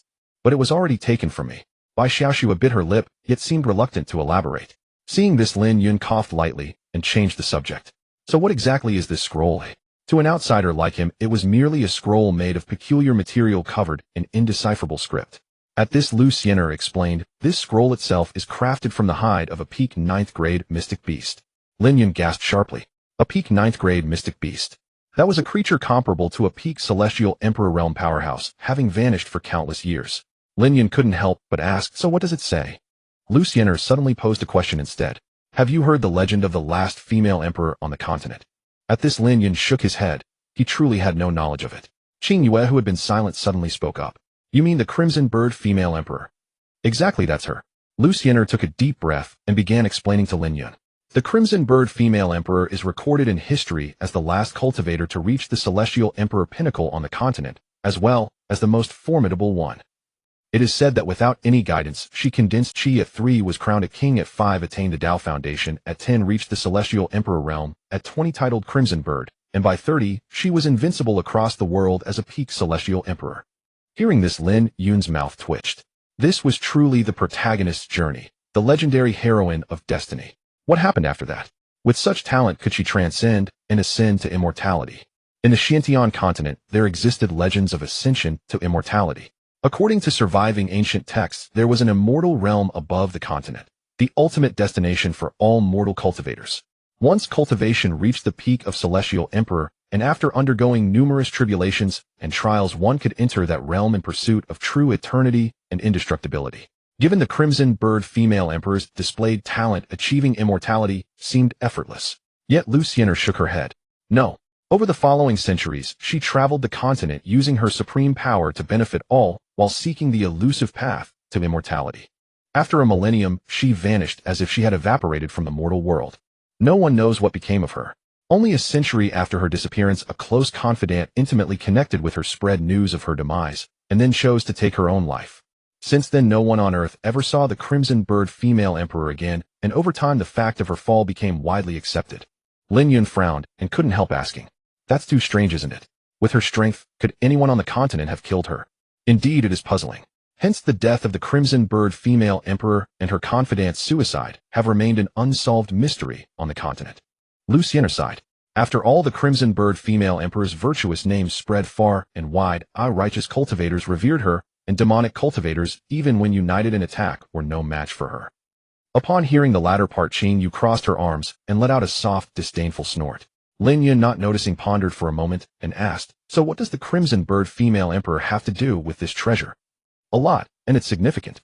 Lu Xian'er paused and said slowly, "Because this scroll was left by the Crimson Bird female emperor herself, and its content is a will written in her own hand." Both Bai Xiaoxue and Qing Yu were profoundly shocked. Lin Yun's eyes narrowed as he immediately asked, "What does the will say?" Lu Xian'er gazed at the ancient scroll and recounted. According to the interpretation of the archaic script, the content states that she has left all her lifelong inheritance treasures and truths within a secret realm, hoping to find a worthy inheritor. And whoever holds this scroll may, when the secret realm opens, bring up to 9 related individuals inside. Lin Yun raised an eyebrow slightly and nodded. "I see. So it's essentially a ticket to a dungeon.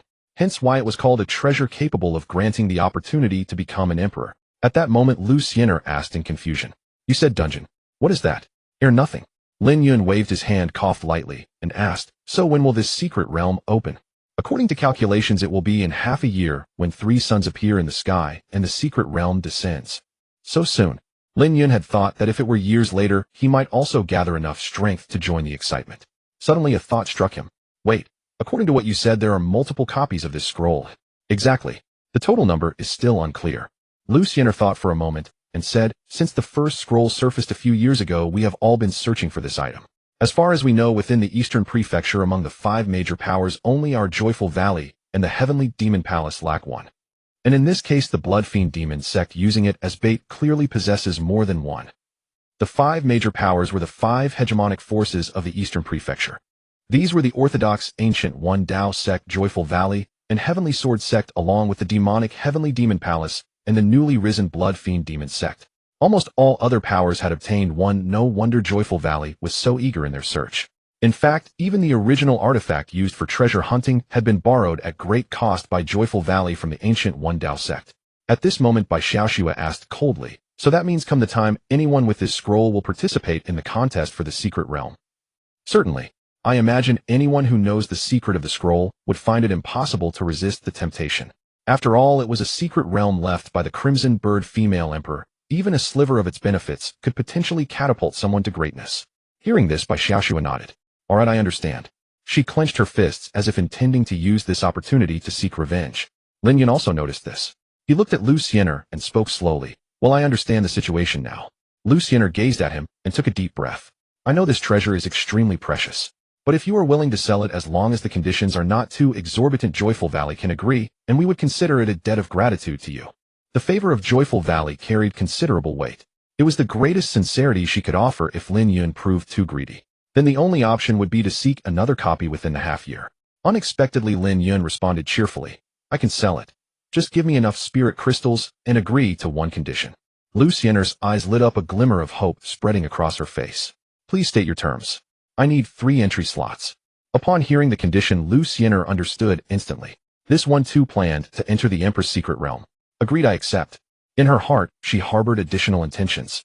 After all, if Lin Yun entered alongside the Joyous Union Valley, they would in a sense be allies. "Since you agree, let's discuss the price."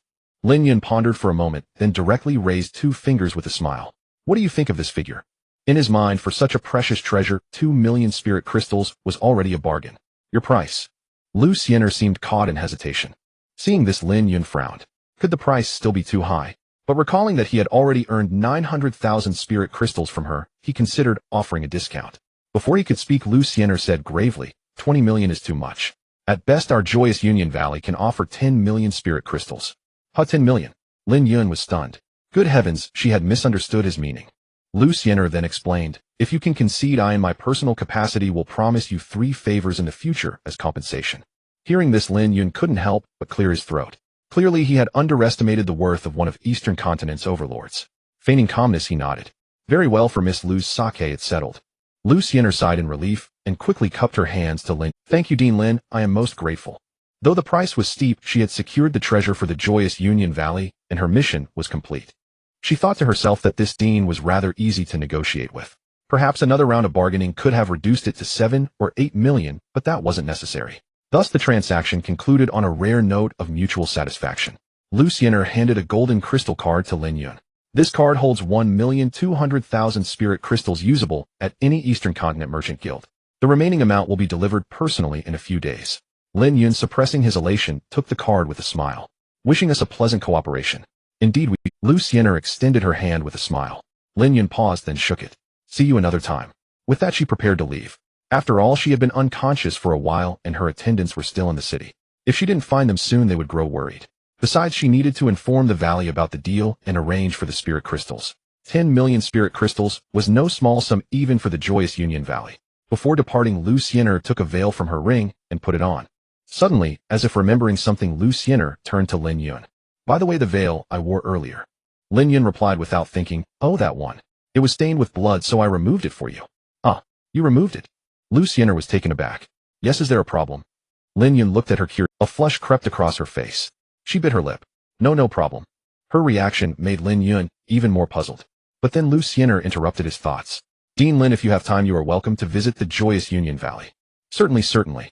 I'm quite interested in your place. Then it's settled. I shall receive you warmly. Sounds wonderful. Seeing their growing closeness, Bai Xiaoxue's eyes turned hostile. However, before they could continue, Lu Xiener turned to her. Xiaoxue, would you see me out? I'd like a word with you. Bai Xiaoxue glanced at Lin Yun, who nodded with a smile. Go ahead then. I want to see you off. All right. The two women left the room, leaving Lin Yun with Qin Yu. Lin Yun looked at the scroll in his hand, deeply moved. Could have thought such a tiny thing could fetch over 10 million spirit crystals. Qin Yu smiled. After all, no one on the continent has reached the Heavenly Emperor realm in centuries. If one truly obtains the legacy of the Crimson Kite Empress, they could become the strongest on the continent. Even a single ancient artifact would be worth the 10 million spirit crystals. Lin Yun examined the scroll, and its cryptic script more baffling than alien runes. I'm more curious about the genius who managed to decipher this chicken scratch. Dean, that's ancient script. Is there a difference? Lin Yun shook his head.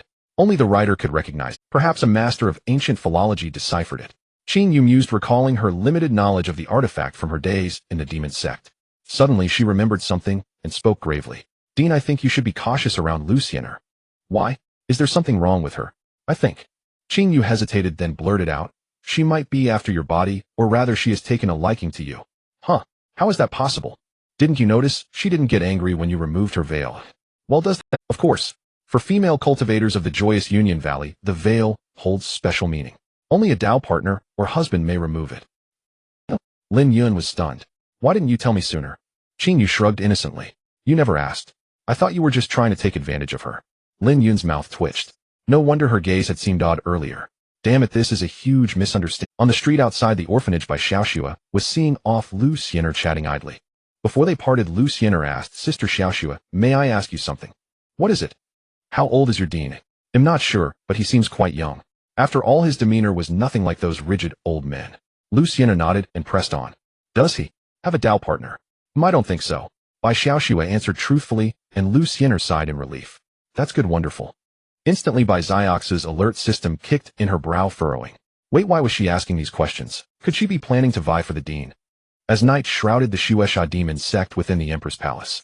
In the dim hall high upon the throne, a mass of blood-colored mist swirled, within which a red-haired woman could be faintly seen. Below the steps, a black-robed man knelt respectfully and reported, Your Majesty, news has come from Jiawai. The red-haired woman lowered her gaze and said indifferently, and the result. The demon cultivator Yin Bei was killed. The young valley lord of Hahuan Valley has left, and it seems she took the item with her. Well done. She does have some skills. The red-haired woman unexpectedly praised, showing no disappointment, but instead a faint smile. In that case, Hahuan Valley has also obtained their entry ticket. The black-robed man nodded and said, Now only Tianma Palace's share is missing. Should we send it directly? Little did all the forces imagine that the treasures they desperately fought over were in fact the Emperor's plan to quietly deliver them into their hands. At this, the red-haired woman spoke slowly. In the next 2 days, Tianma Palace will send a team to Jiawai City to arrest someone. We can deliver it to them there. Your Majesty refers to the former young palace master Qin Yu. Exactly that little girl. Reliable information says she is hiding in an orphanage in Jiawai City. Hearing this, the black-robed man was startled. How did the Empress know even such news? He immediately nodded, understood. They'll make arrangements at once. No need. The red-haired woman actually stood up, revealing a hint of a sinister smile. I will deliver this great gift myself. Not only for safety, but also to meet that interesting orphanage director in Jiawai City. Thousands of miles away from Jiawai City, a flying boat was traversing the sea of clouds. On it stood erect the black flag, symbolizing Tianma Palace. Over a dozen high-level cultivators were on the flying boat, all first-rate experts from Tianma Palace. The gray-haired old man at the lead looked at the person steering the flying boat and asked, "Boy, how long until we reach Jiwai City?" The man immediately replied respectfully, "Reporting to Elder, we can arrive in 6 hours at the fastest." This gray-haired elder was one of the Dao Foundation powerhouses of Tianma Palace, a renowned fearsome demon cultivator on the continent. He led this team of over a dozen peak Emperor realm experts from the palace, all for 2 objectives: Qing Yu and the treasure of Jiwai City. Satisfied that they could arrive in half a day, the gray-haired elder nodded and turned to a woman beside him, smiling. "Little Miss Su, this time you made the right choice." The woman before him was none other than the Emerald Sword King Su Lan, who had left the orphanage last time. Su Lan gave a slight bow and smiled faintly. "Thank you for the praise, senior. After all, at this point I have enough discernment to know whom to support and whom to abandon." The others looked at her with varied expressions. Most of them knew Su Lan's story. As soon as she returned to Tianma Palace, she reported Qing Yu's whereabouts. Considering her relationship with Qing Yu's grandfather, this move was utterly ruthless. Hearing this, the gray-haired elder smiled approvingly. "Excellent. After this mission, I will surely recommend you to the palace lord for a reward." "Thank you, senior." Su Lan smiled charmingly, looking very grateful. At that moment, another elder nearby couldn't help asking, "By the way, little Miss Su, are you certain that the Empress relic is still inside Jiwai City?" After all, if it were only to capture Qing, well, they wouldn't go to such trouble. Their main purpose was the Empress treasure. Now only Tianma Palace and Hehuan Valley were still without it. Hence the palace lord above was nearly frantic, even offering many rewards. Su Lan said seriously, "Seniors, rest assured, I can swear on my life. The person carrying the relic is hiding in an old building inside the city." At this, the gray-haired elder smiled, his wrinkles smoothing out. "You don't need to go that far. I trust you very much. That aside, I'm more curious about that orphanage director you mentioned. Is he really that formidable?" Su Lan pondered for a moment and nodded. He probably has already reached peak Emperor or even Dao Foundation cultivation." Dao Foundation cultivation. The gray-haired elder squinted his eyes and said, "Perfect. I haven't fought in a long time, or I hope he can give me a good game." Several people nearby flattered him. "Just an orphanage director. With your strength, you can easily one-shot him." "Exactly, he's probably just some random wild rogue cultivator. I think with your strength, one slap is enough to kill him." Meanwhile, at the orphanage. Achoo. Achoo. ACH. Lin Yun, who was lying on a rocking chair gazing at the starry sky, sneezed several times in a row. He rubbed his nose, feeling a bit strange. "Damn it, who keeps talking about me?" But he only thought casually, then turned his gaze to the young girl serving him. Qing Yu was wearing a maid outfit, a stark contrast to her personality. At this moment, she silently knelt beside Lin Yun, massaging his shoulders with her small hands. This was naturally due to the earlier bet about whether Bai Xiaoxue could gain sword intent, and the result was obvious. Qing Yu was utterly frustrated, as she never expected Xiaoxue to be such a prodigy. If only she hadn't bet with the director. Now she would have to be his little maid for a month. Though annoyed, she was a woman of her word. Seeing her gloomy expression, Lin Yun smiled and said, "Don't be upset. Later think about what materials you need to refine your primordial demon artifact, and he'll purchase them all for you." Hearing this, Qing Yu looked up in a daze. "Director, what did you say?" "I said I'll buy the materials for you." Then Lin Yun sighed. "It seems it costs about 1,000,000 euro. I've finally saved up enough." These words left Qing Yu even more stunned, asking incredulously, "Wait, director, do you mean that all the shortage of spirit crystals before was for buying materials for me? What else?" Lin Yun spread his hands and said helplessly, "If it were just normal expenses, why would I need so many spirit crystals?" This. For a moment, Qing Yu didn't know what to say. She had been wondering what the director planned to do, always talking about making money. It turned out he was preparing materials for her primordial demon artifact. At this, Lin Yun continued to smile. "Now we have money. Remember to max out any materials you need." "Director Yu."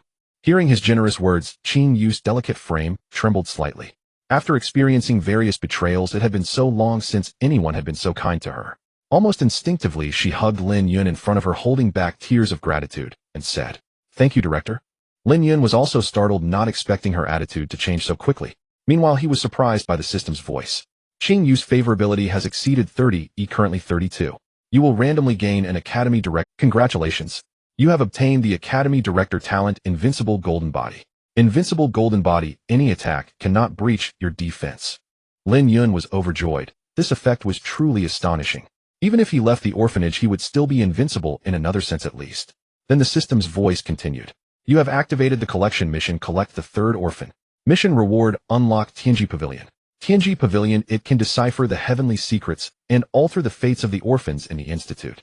The previous training mission hasn't been completed yet, and now a new collection mission pops up. As for this so-called Tianji Pavilion, though its specific effects are unclear judging from the description, it seems quite formidable. But where am I supposed to find this orphan? Lin Yun sighed softly. Because of the gathering of various forces in recent days, almost all the orphans in the city had either died or fled, leaving hardly any to be seen.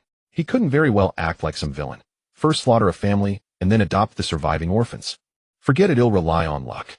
Lin Yun shook his head, then looked at Qin Yue, who was clinging to him, and smiled. All right, stop crying. Qin Yue was still making excuses, but her reddened eyes betrayed her. Lin Yun chuckled, and said in a doting tone, fine, fine. Then go think about what you need first. Tomorrow we'll take you shopping for materials. Apart from refining an innate demonic weapon for her, Lin Yun also planned to acquire supreme-grade weapons for both Xiaoxue and himself. Now she had comprehended sword intent. Although it was merely initial sword intent with the tenfold return effect, it directly allowed him to comprehend high-grade sword intent. After reaching this level, it was merely one rank lower than Lu Xiener's supreme sword intent. Moreover, the two girls had cultivated 3 earth-grade supreme martial arts to minor mastery. After the tenfold return, he attained the great perfection realm for all 3 martial arts. It could be said that as long as his cultivation base advanced, he would step into the ranks of first-rate experts of the Eastern Continent. Of course, within the orphanage, he was always an invincible existence. The next morning, on the busiest street of Jiuai City, at the center of this extremely expensive street, stood a massive golden building completely out of place amid the surrounding dilapidation. This was the largest trading company and auction house in Jiuai City, the Zijingwa Trading Company. TSK, it's always so grand to behold, Lin Yun remarked as he and the two girls dressed in black gazed at the resplendent entrance and the endless stream of people. Qin Yu nodded beside him. Indeed, in being able to open a trading company in Jiuai City, that's the most impressive part. Right, if you want to make money, you need to have fists first. After all, in this lawless land, if you want fools to listen to reason, you must first be able to physically persuade them with force.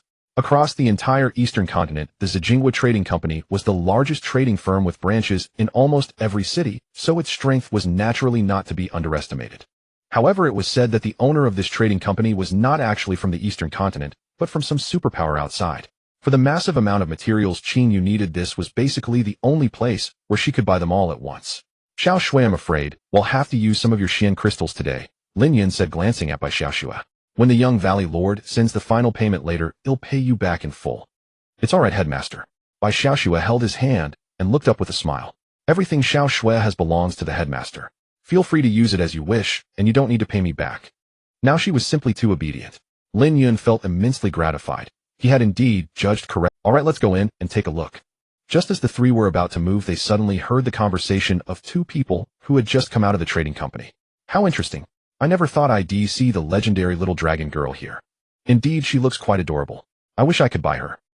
Don't even think about it. It seems someone has already secretly reserved her. As if I could afford her even if no one reserved her. True, for us rogue cultivators, it's just wishful thinking.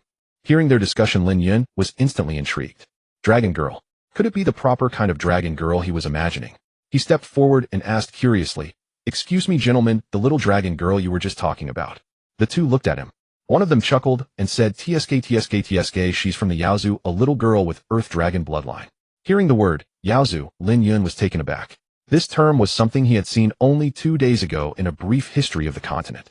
It was said that in ancient times some humans and shape-shifting spirit beasts interbred, giving rise to a half-human, half-beast race.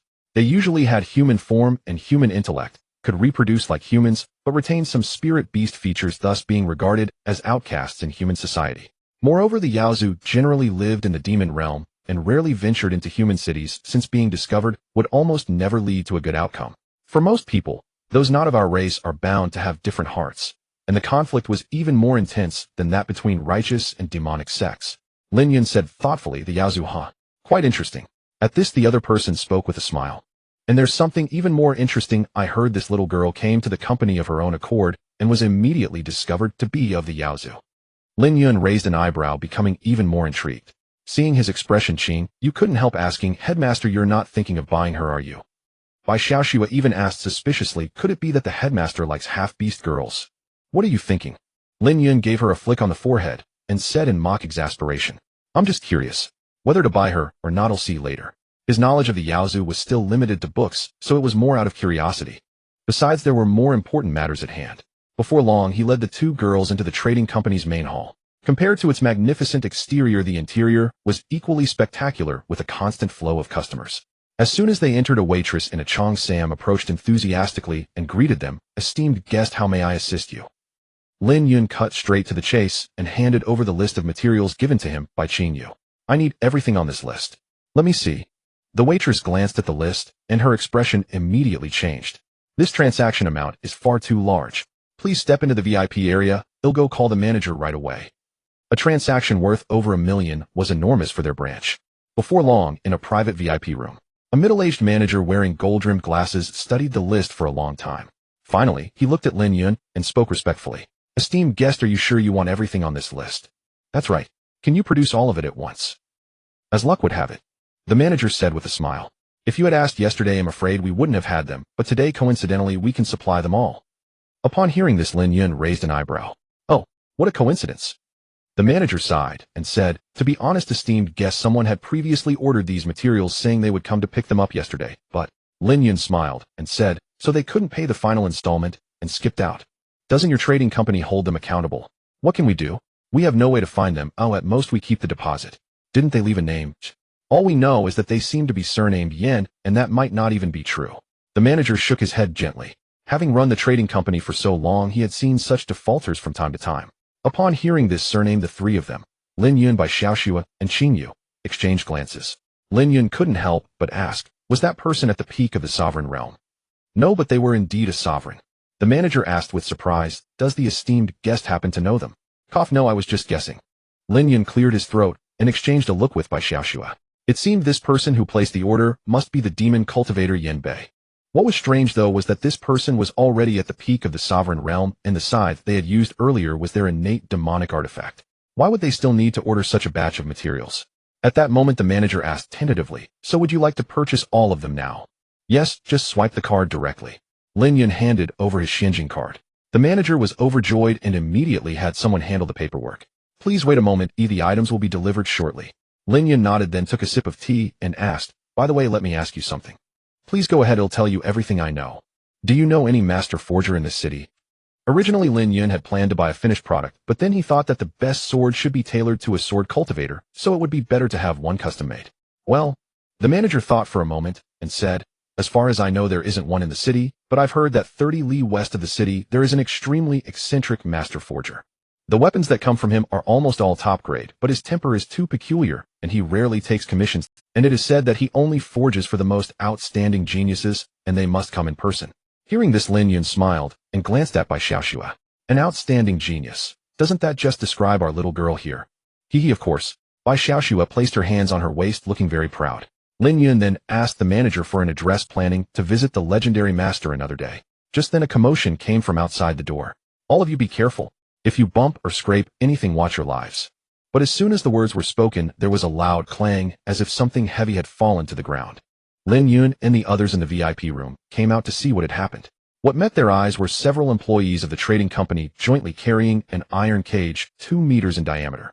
Inside the cage was a petite girl dressed in a black robe, her hands and feet shackled. She was ramming against the bars like a wild beast, each impact unleashing terrifying force. It was during her struggle that the cage had slipped from the worker's hands and crashed onto the ground. By now, many of the trading company's guards had rushed over. What is this? Lin Yun looked at the black-robed girl in the cage. More precisely, she was a lowly with slightly messy long black hair, but delicate and cute features. She looked about 10 years old.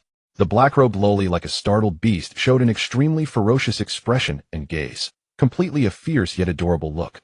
But her strength was anything but adorable. The cage, made of special metal, had been bent by her collisions. What caught Lin Yun's attention most, however, was that he recognized this little girl. Isn't she the one who asked me for directions back then? Lin Yun thought. Judging by this, was she the dragon girl mentioned earlier? But she looked like a pure human. No dragon horns, no tail. Watching the figure continuously crashing against the bars inside the iron cage, Lin Yun couldn't help but frown. The sight was somewhat pitiful. Just then, seeing her rampaging, the manager next to Lin Yun angrily scolded the escorts. What are you doing? Weren't you supposed to drug her unconscious? Why did she wake up so soon? What if she frightens the other guests? Hearing this, the men repeatedly apologized and explained, sorry manager. The dosage must have been wrong. We'll have someone deal with it right away. Humph, a bunch of incompetence. The manager snorted coldly, then turned to Lin Yun with a fawning smile. I'm really sorry for making you witness such a scene. Please go back inside and wait. But Lin Yun raised a hand and asked, is this girl the rumored dragon girl? Yes, she carries some earth, but I don't see any beast features.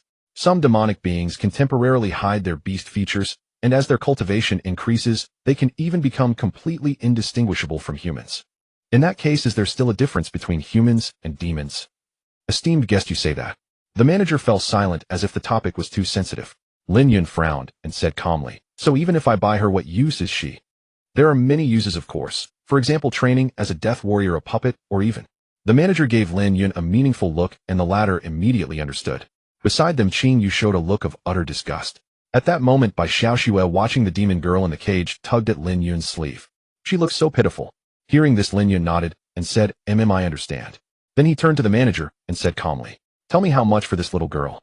The manager was taken aback and said, we went through great effort to capture this little creature, so we set the price at 200,000 spirit crystals. But I advise you, sir, it's best not to go down this path. What, you think I can't afford it? Lin Yun raised an eyebrow slightly, and the manager quickly waved his hands. No, it's just that someone has already ordered her, and I'm worried that if you buy her you might offend them. Oh, who wants to buy her? The manager hesitated, then leaned in and whispered, it's the Zhao family, the Thunderclap Sword Emperor. Upon hearing this name, Bai Xiaoxue's fists instantly clenched. Lin Yun, on the other hand, simply laughed. So it's him. Since you know, sir, you might want to. Then I want to buy her even more. Lin Yun glanced at the manager and said calmly, tell him I took her. If he has a problem, he can come find me at the Boundary Orphanage on the West Street corner. To be honest, he still hadn't settled scores with that Thunderclap Sword Emperor for the assassination attempt on Bai Xiaoxue last time. He had been looking for an opportunity to kill him. If the man came to him on his own, things would be resolved much more easily. In the end, with Lin Yun's forceful stance, he paid for and bought the dragon girl. After receiving the purchased materials, they took the unconscious girl in the cage back with them.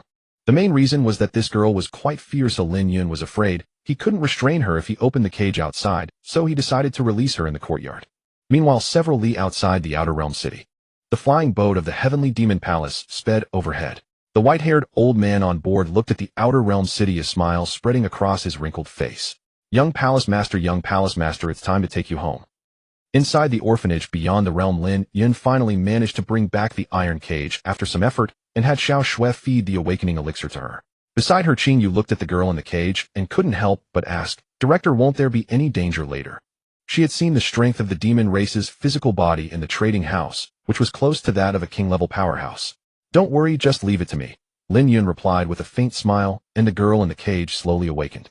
As expected, the moment she regained consciousness, she showed a fierce glare, glaring at Lin Yun with an innocent yet fierce expression. Lin Yun tried to appear as friendly as possible and said, little sister, don't be afraid, I'm not a bad person, and I will definitely not harm you. In response, the girl in the cage let out a voice like a roaring dragon, despicable human. I don't believe you, you are all bad guys. Perhaps due to her limited interaction with people like Bai Xiaoxue, her manners were lacking, and even her curses lacked any real impact. Especially with her childish tone, it made one feel a tingling sensation in their heart, making Lin Yun think about wanting to hear her say it a few more times. He helplessly said, little girl, don't you recognize me? The demon girl was taken aback, scratching her head as she replied, have we met before? Right at the entrance of an orphanage, you even asked me about the location of the auction in the city. I think I might have seen someone like that, or was that you? Looking at her expression, it seemed she couldn't remember clearly. Could it be that demon races have such poor memories? After all, it hasn't been long. Moreover, given how handsome I am, I should have made quite an impression. Lin Yun shrugged and said, now do you believe me? I really am a good person. Then if you have the ability. Hearing this, Lin Yun focused on her and said, I can let you go, but you must not make any moves. The girl immediately pointed her finger and said seriously, all right, I promise not to move. Seeing this, Lin Yun gave a glance to Qing Yu. The latter nodded and cautiously took the key given by the trading house to unlock the huge padlock. Then the chains on the demon girl's hands and feet were also removed. As the demon girl stepped out of the iron cage and glanced at Lin Yun, confirming he truly did not intend to harm her, she unexpectedly bolted away like a rabbit. At that moment, Qing Yu hurriedly shouted, quick, stop her. 200,000 spirit crystals are about to run away. Without her saying anything, the girl had just taken a couple of steps when she felt a large hand grasp her neck. It was as if her fate was being gripped by the skin on her neck, and she was completely immobilized by a powerful force. She turned her head, looking at the man with a mix of surprise and indignation. Human, let me go. Lin Yun raised an eyebrow and said, didn't you say you wouldn't make a move? Who was making a move? I'm just trying to escape. You? Lin Yun was momentarily speechless and sighed. In any case, shall we have a chat first? After that, if you want to leave, I absolutely will not stop you. Really? A gentleman's word is hard to change. All right then. After this, Lin Yun finally released his grip on her, and the girl showed no intention of fleeing again. She turned to Lin Yun and asked in confusion, Human, what do you want to talk to me about?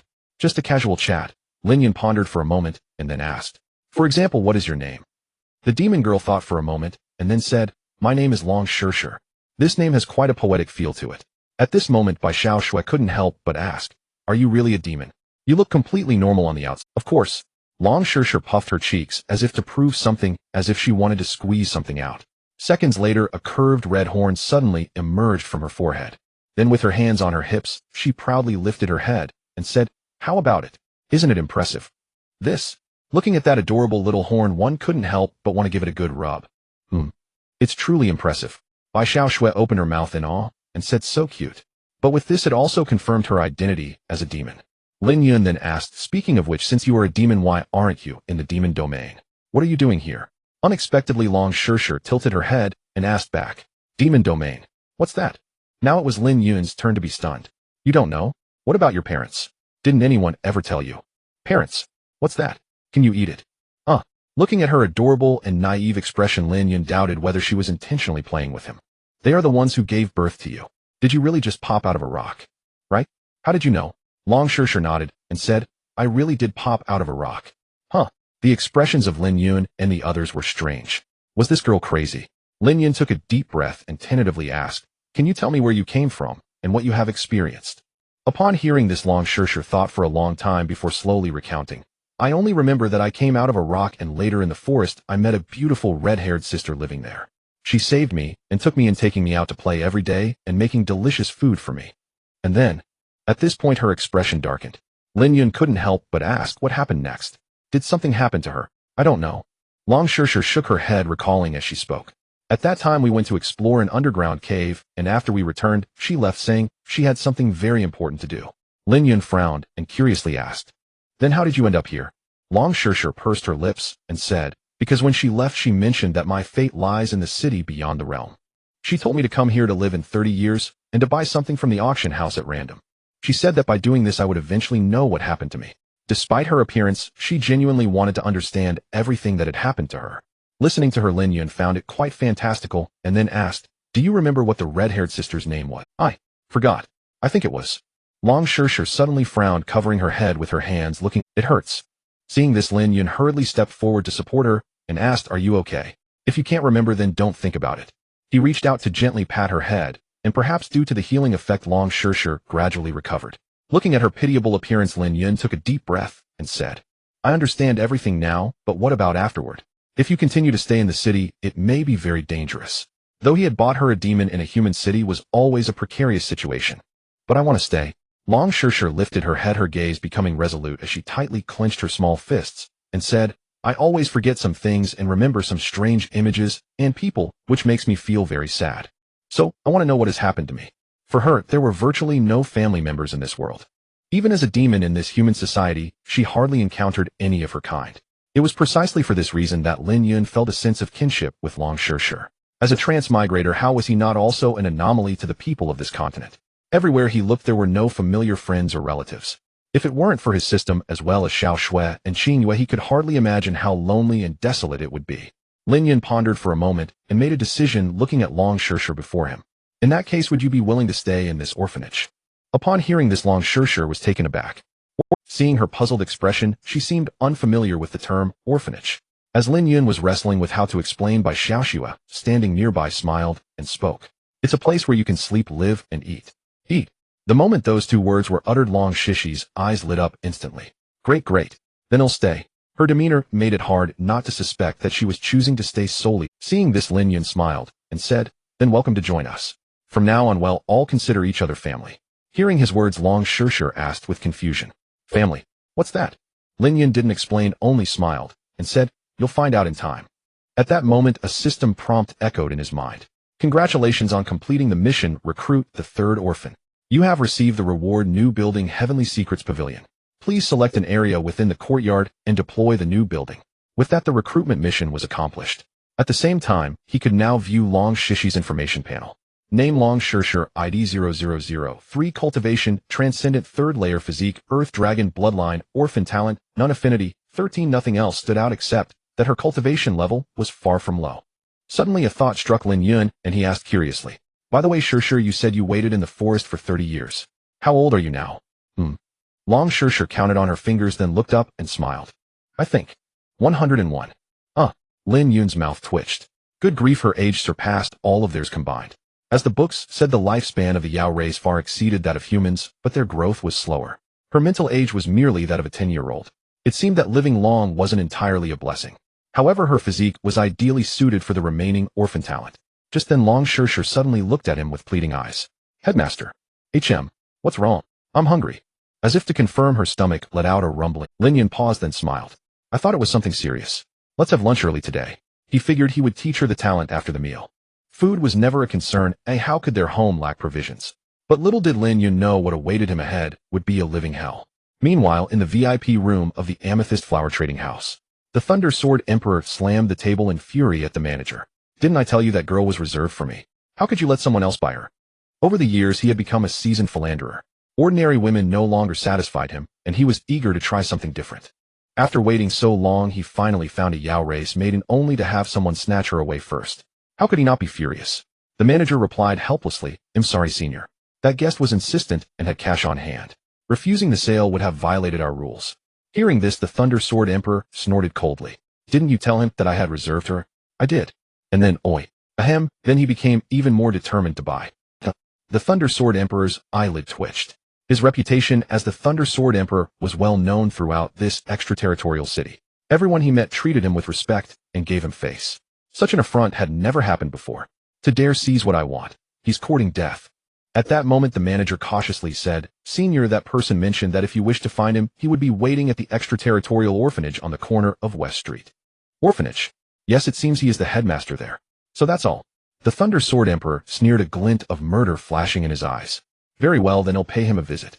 Since the other party had provoked him to this extent, if he didn't go, he might as well give up roaming this extraterritorial city altogether. He happened to be on leave and was bored with nothing to do. Stirring up some trouble would be a welcome diversion. Meanwhile, under the large tree near the orphanage, the group from the Heavenly Demon Palace gathered. Sulan, the Jade Sword King, pointed to the courtyard ahead. Elder, that's the place. The white-haired elder in the group glanced at the orphanage and said calmly, just an ordinary courtyard. Nothing particularly special about it. A cultivator accompanying them snorted, Elder, wait here. He'll go level that orphanage and bring out the young palace master. The others also looked eager. The white-haired elder waved his hand. Don't be so impulsive. Since the other party is not weak, it's better to handle this with dignity. And if he doesn't want dignity, simple, then he'll grant him dignity. Murder flickered in the elder's eyes. Though he didn't plan to act directly, if the other party proved ungrateful, he wouldn't hesitate to stretch his limbs. Thus he led the group straight into the orphanage. Wisps of cooking smoke rose within the courtyard. They soon noticed a young man reclining in a rocking chair near the entrance. Hearing the sounds, he lifted his head and looked. Oh, visiting relatives. He said this because he immediately noticed Sulan among the group and assumed they had come to pay respects. At his words, the white-haired elder sized him up and asked Sulan, Is this the headmaster you mentioned? Yes, that's him. Didn't you say he was at the Sovereign Peak? How is he only at the Xuantian Peak? Reporting to the elder, I'm not sure either. The last time Sulan met Lin Yun, his cultivation was also very low, but that didn't diminish his terrifying combat prowess. Never mind, it's not important. Then the elder turned to Lin Yun and said blandly, I am Hu Tianqing's second elder of the Heavenly Demon Palace. I've heard that the young palace master is currently with you. Hearing his tone, Lin Yun raised an eyebrow, apparently catching on. It seemed they hadn't come for a casual visit. He sighed and muttered, looks like he'll have to bury someone again. Brat, what are you mumbling about? Nothing. Lin Yun waved his hand, then smiled candidly. That's right, she is indeed here. Hu Tianqing narrowed his eyes. Then may I see her? Of course. Lin Yun smiled and called out toward the distance, Xiaoyue, your relatives are here. As his voice fell, a girl poked her head out from the kitchen doorway and asked curiously, Headmaster, what relatives do I have? But as soon as she finished, she saw Hu Tianxing's group and Sulan among them, and her face instantly darkened. They also noticed Qinghua. Hu Tianxing's face immediately broke into a smile. Young palace master, don't we count as your relatives? Catching sight of Hu Tianqing and the others along with the woman among them, Qinghua instantly understood. She stepped out of the kitchen, her face cold as she fixed her gaze on Sulan. Are you choosing to ally with them? Seeing the hatred in her eyes, Sulan was silent for a moment before speaking. I'm sorry, Xiaoyue, but I yearn for advancement too much. Clearly this was a betrayal, seeking the favor of the Demon Heaven Palace. Qinghua clenched her fists tightly, her voice cold. Fine, I understand. At this moment, Hu Tianqing smiled at her and said, Young palace master, you've been playing outside for so long. Isn't it time to come home with us? Qinghua snorted coldly.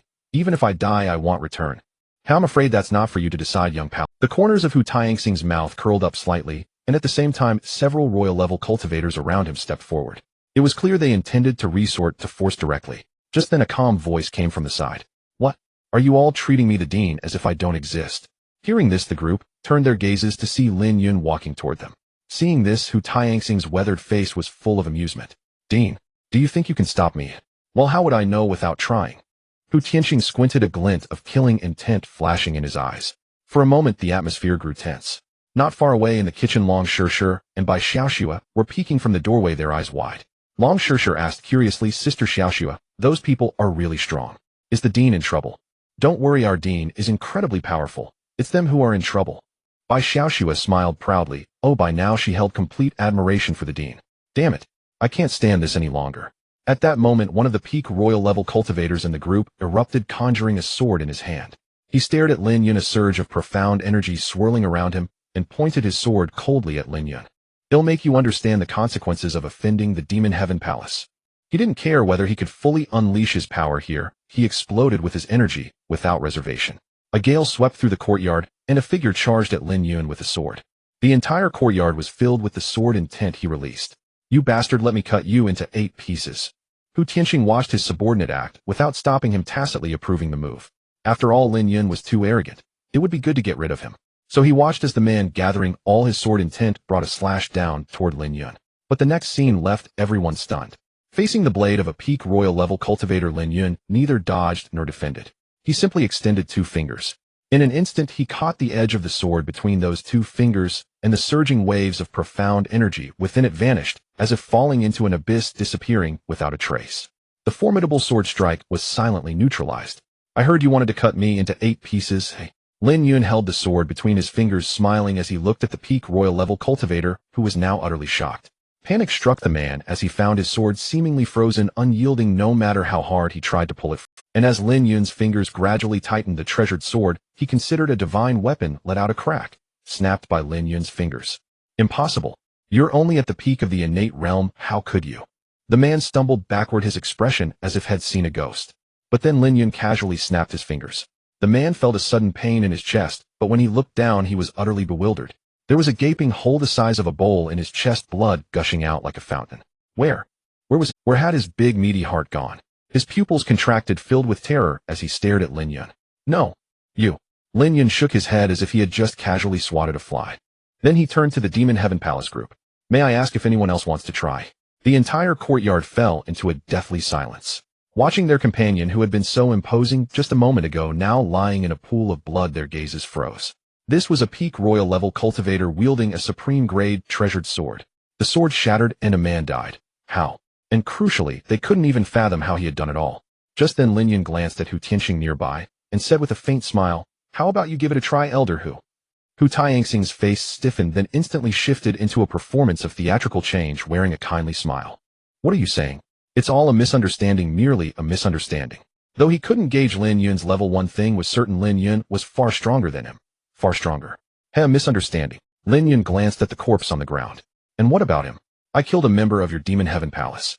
Hearing this, Hu Tianxing snorted coldly, his voice righteous and indignant. That man acted on his own, seeking his own death. Thank you for helping me clean house. At this moment, he was nothing if not well-behaved and obedient. Lin Yun patted his shoulder and said with a smile, Good, I like that answer. But honestly, I preferred your arrogant and unruly demeanor, Elder Hu. Cough. You flatter me. Hu Tianxing was deeply embarrassed, feeling humiliated, but more than that, he feared this man would make a move against him. After that, Lin Yun ignored him and turned to Qing Yu. Xiaoyue, what do you want to do with these people? Should I kill them all? His tone was calm, as if discussing something mundane. Like, would you like these bread rolls? This sent a chill down the spines of Hu Tianxing and the others. Their hearts jumped to their throats as they looked at Qing Yu with pleading eyes. Watching them like this, Qing Yu fell silent for a long time, her heart clearly conflicted. These were all people she knew well, who had cared for her as a child. Finally she sighed. Dean, please spare their lives. Lin Yun nodded, slightly thinking that for her future this was indeed a correct. Then he glanced at Hu Tianxing and the others, his voice cold. Did you hear me? Get lost. At his words, the group felt as if they had been granted a pardon. Thank you, sir. Thank you, young palace master. Hu Tianxing waved his hand. Everyone retreat. As they were about to leave, Qing Yu suddenly spoke calmly. Lan Jia, wait a moment. Su Lan stopped, turned around with a complicated expression. Xiaoyu. Qing Yu looked at her coldly. From today onward, our debts are settled. Next time you oppose me, I will kill you. I'm sorry. Su Lan said no more, and after apologizing she left with Hu Tianqing and the others. Watching their retreating figures, Lin Yun looked at Qing Yu and asked with a smile, I thought you might be furious enough. Qing Yu shook her head slightly. There's no need. They're just fence-sitters who follow orders. They'll side with you. Besides, if I killed everyone, who would I have to manage after I inherit the Demon Heaven Palace? Hearing this, Lin Yun nodded in approval. Not bad, it seems you really have leadership talent. Of course. Qing Yu snorted lightly, resuming her haughty. Then she looked at Lin Yun with a suspicious eye. But speaking of which, Dean, just how strong are you? You can even one-shot a peak royal level. Meeting her questioning gaze, Lin Yun just smiled. Remember what I said. My strength is just enough.